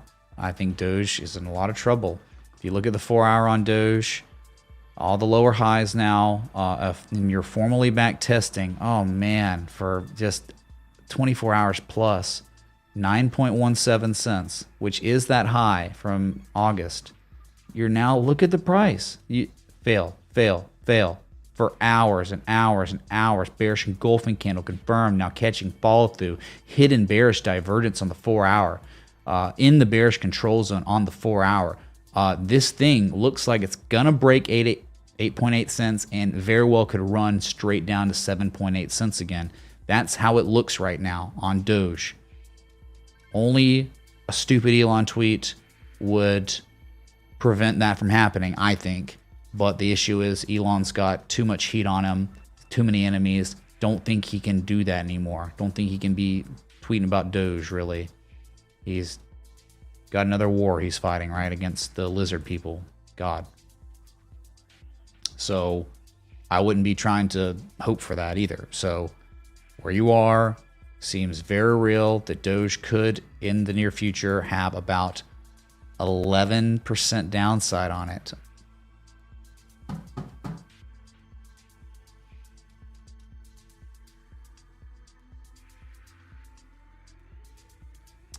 There are other, look at KNC, man. You talk about how in the world could you think that this is bullish? This is methodical, pathetic, churning, bearish price action locally on the 4-hour, December 6th. It was a lower high than the high from November 30th, a lower high December 11th from the 6th, and now another local lower high from the 14th from the 11th. I mean, my God, man, the target's 31.6 cents. Once this bear pole, bear flag gets resolution, downside resolution, it is a long way down, man. From the bear flag breakdown, if it happens, you're talking about like 46+% downside on this crap, dude. Kyber network, man. Kyber.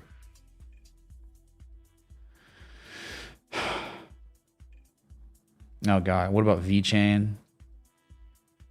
VeChain doing things, really, really bearish things. Okay, very, very bearish things. Where I think it's already broken support. The level, 1.9 to 2 cents. You've been doing the good old bear flag, bearish consolidation stuff down here. Bearish engulfing candle being painted 3 hours and 9 minutes till that's confirmed. So a miracle can happen in 3 hours and it can just break and not be a bearish engulfing candle. But to me, this is just looking like the buyers have attempted to rally and now the formal bearish back test for, I mean, we're talking over a month of back testing this level. This very, very real level. Look at that. September 2018, man, and clearly correlation in 2020. Look at that one low in January 2021. This thing has, for real, you can't believe it now because it's so insane, but there really is like 57 to 60% downside on VeChain from where it is right now. It's just, that's reality, man, unfortunately.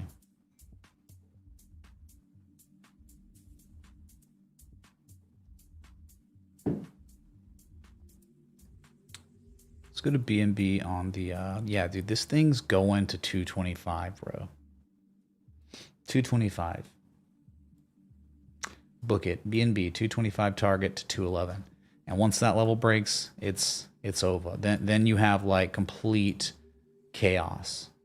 Like collapse, crash, blood in the streets. Here's BNB on the daily, the RSI falling back into the bearish control zone.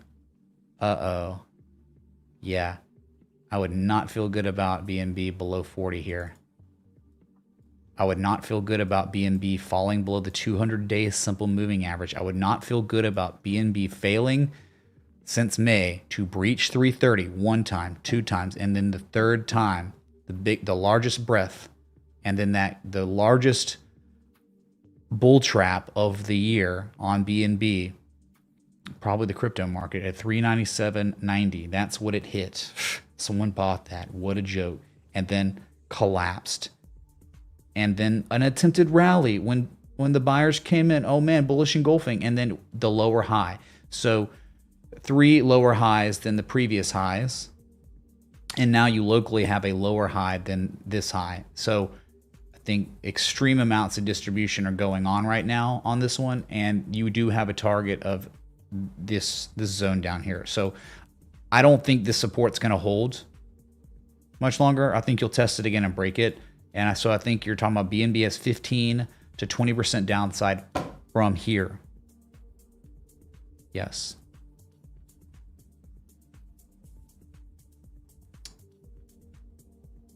BNB can go to $40 and it's not failing.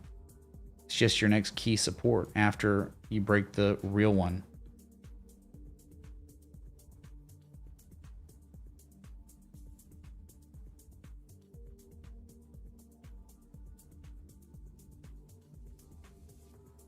It's disappointing, but what are you gonna do, man? It's this. It's this, dude. It's Bitcoin dominance.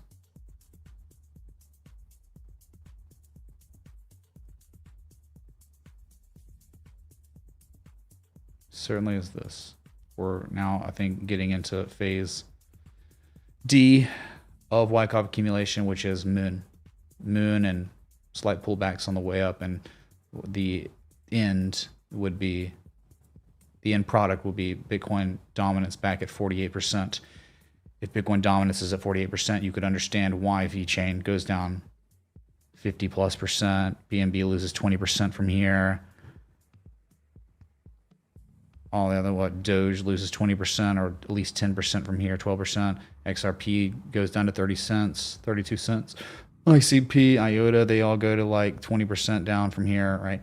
That's what happens when this thing finishes up and goes to phase D. And then I can't imagine at phase D when it breaks and goes to 60%. Oh, no, I don't even want, you don't want to know. Mitch, what's your view on Link/BTC? Good time to buy Link now? Probably not. But we will look at your asset. Thank you, dude. Thank you very much.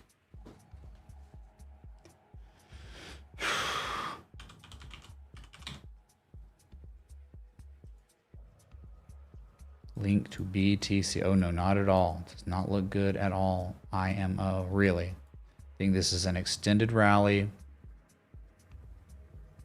Like, you caught a beautiful reaction at a global 886, like from the lowest low to the highest high.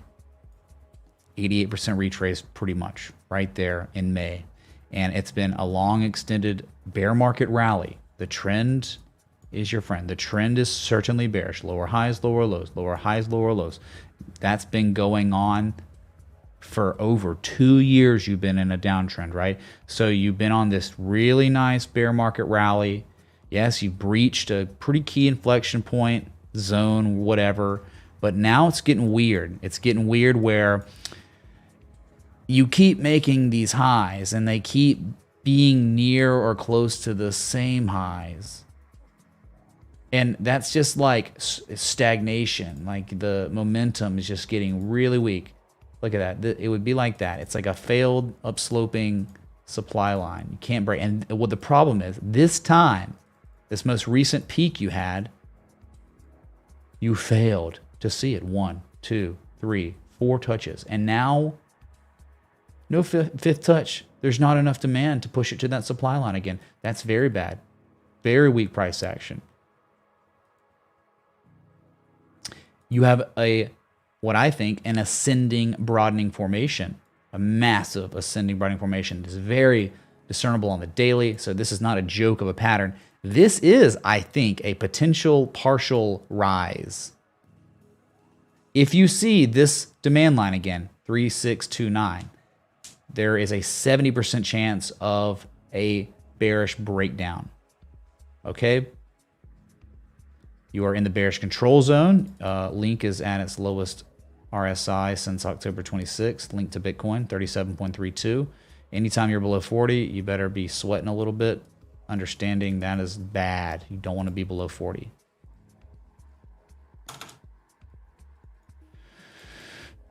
So, no, I don't think that's good at all. I think that's like business as usual. Oh, only lower highs. Only lower highs. Long term. The highs are similar. The high that we just saw is the same from late September. That's not, it's like spinning your wheels, man. You're putting in all this effort. All the buyers are putting in so much effing effort, but they're going nowhere. That's a bad sign. That's not what you're looking for. So have your alert set up maybe below 3629 or whatever, because that's serious. Seeing that demand line again takes you to a breakdown. And a measured move of an ascending broadening wedge is just right here, the bottom of the wedge. So 2883, the issue is when you hit that measured move, you've broken all formal supports and you very well could be going to way lower prices. So again, this is just going by the book, man. This is a measured move. It's weird. The measured move of ascending and descending broadening wedges is different than mostly all the others where you're normally measuring the size of the structure. You're not for this.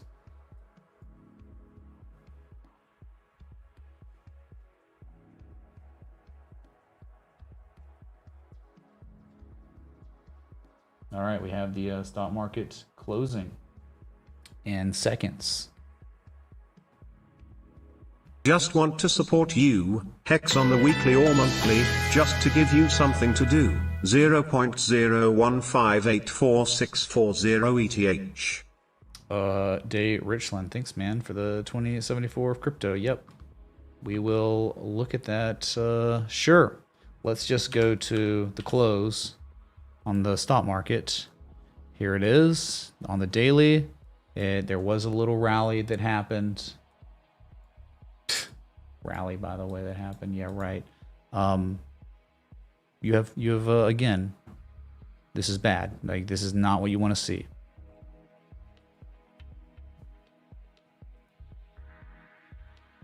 There it is, Jesus chimes.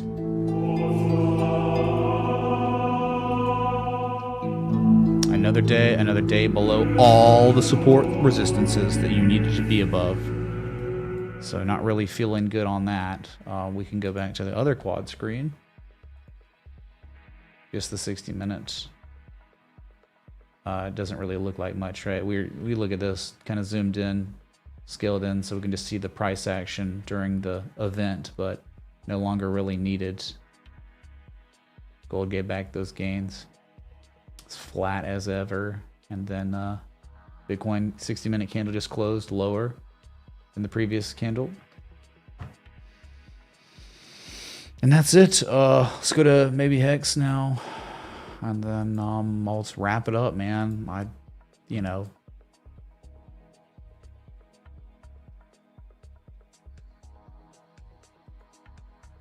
Not much interest in what I do these days. Now, when a bull market comes back, there will be interest. But man, for now, this is just...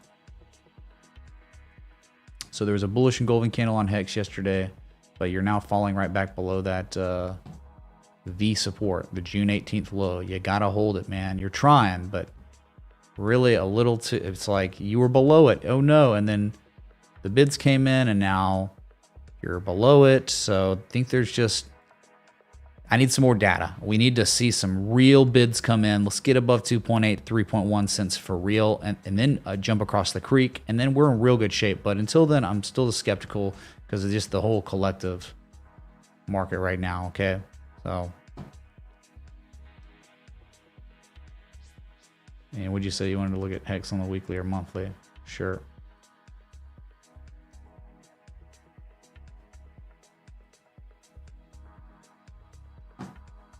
Weekly, nothing, dude. You haven't seen negative momentum on the weekly since August 1st.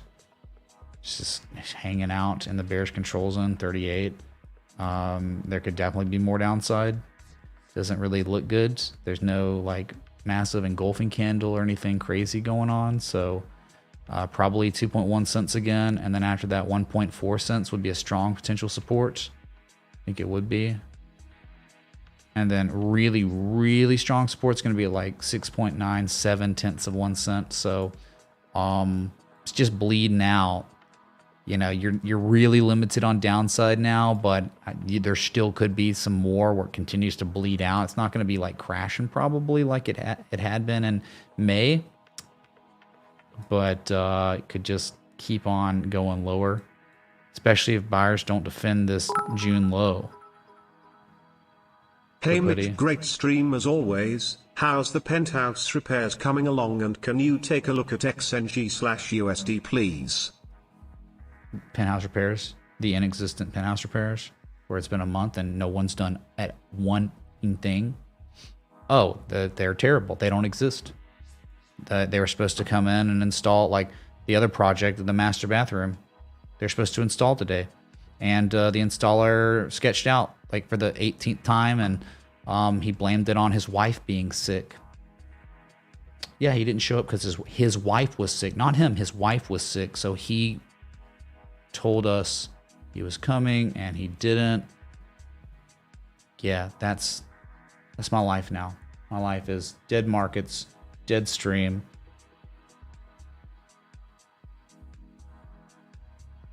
Yeah, no point even really going any further into it, dude. It's like, yeah, I hate right now. I'm gonna go into hibernation and come back in a year. XNG. Well, down 9%. You're below a key inflection point. You don't want to be below this, man. If you're above it, okay, cautiously optimistic. When you're below October 2021's high, oh no, massive bearish engulfing, bearish Marbazoo. A gap filled though, at least. Below the 200-day moving average, you know, that's not really what you're looking for. I don't like that. And now it's like, you know, not a head and shoulders, but that's a very real lower high than the previous high. I can't really be bullish until you get back above 640 to 650. I just can't. Like when you're back above it, all right. Like you were getting back above it, hey man, there's a chance. But when you drop 9% and you break back below a key inflection point, not a joke. I can't really, in good conscience, be like bullish right now. Oh yeah, Boyle. My bad, dude. Sorry, I forgot, man. Let's go to Boyle. Natural gas, which is virtually the same thing.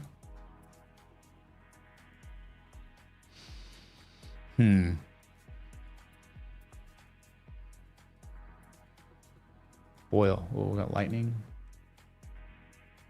Guess the storms are coming in. Boyle. Taking it, this has a lot of decay on it or something, but filled a gap today. Gap from December 9th. You're back at like crazy low basement levels, right? $22 to $29 is your target from here. Very, very weak. Inability to do anything.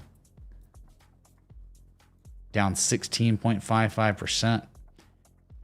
And again, if you're talking about inflection points, 29.65 is that next target. Very contrarian. We see a bounce at 33. Why? Why 33? I see 31 maybe. I don't think so though, man. It's just like the fact that you're not just making lower highs and now lower lows, right? You're not uptrending anymore. But I'll tell you, there is for real some good bullish divergence on that daily. The low. Well, I guess maybe not even. It's kind of. It's like there. You see that? It's kind of diverging. It's kind of weird though. Like where this momentum was way higher. But yeah, I don't think 33. I think probably 30. And if 30 doesn't hold, then 2250. So that's it. Make sure I didn't miss any other ones. I'm not really used to requests anymore. Kind of like died off with the dead market.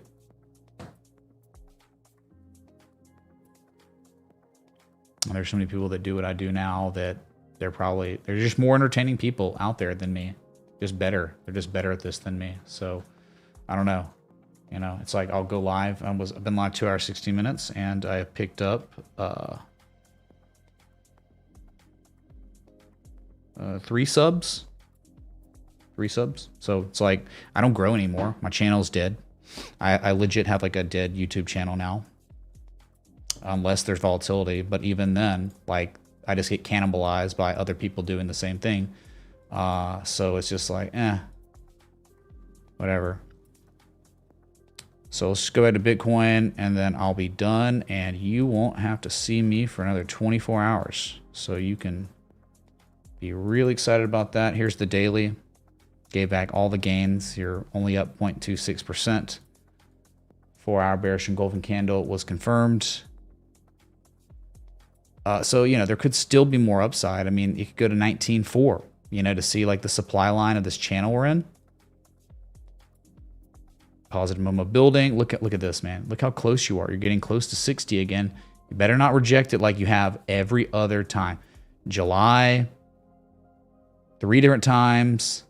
September, really in October. You better not do it again, man. Don't fail. This is what bear market RSI looks like. You're approaching that threshold where it could reverse again like it always has this year. So just pay attention to that as you approach 60. Let's see how the price action correlates. So I will just be back until next time.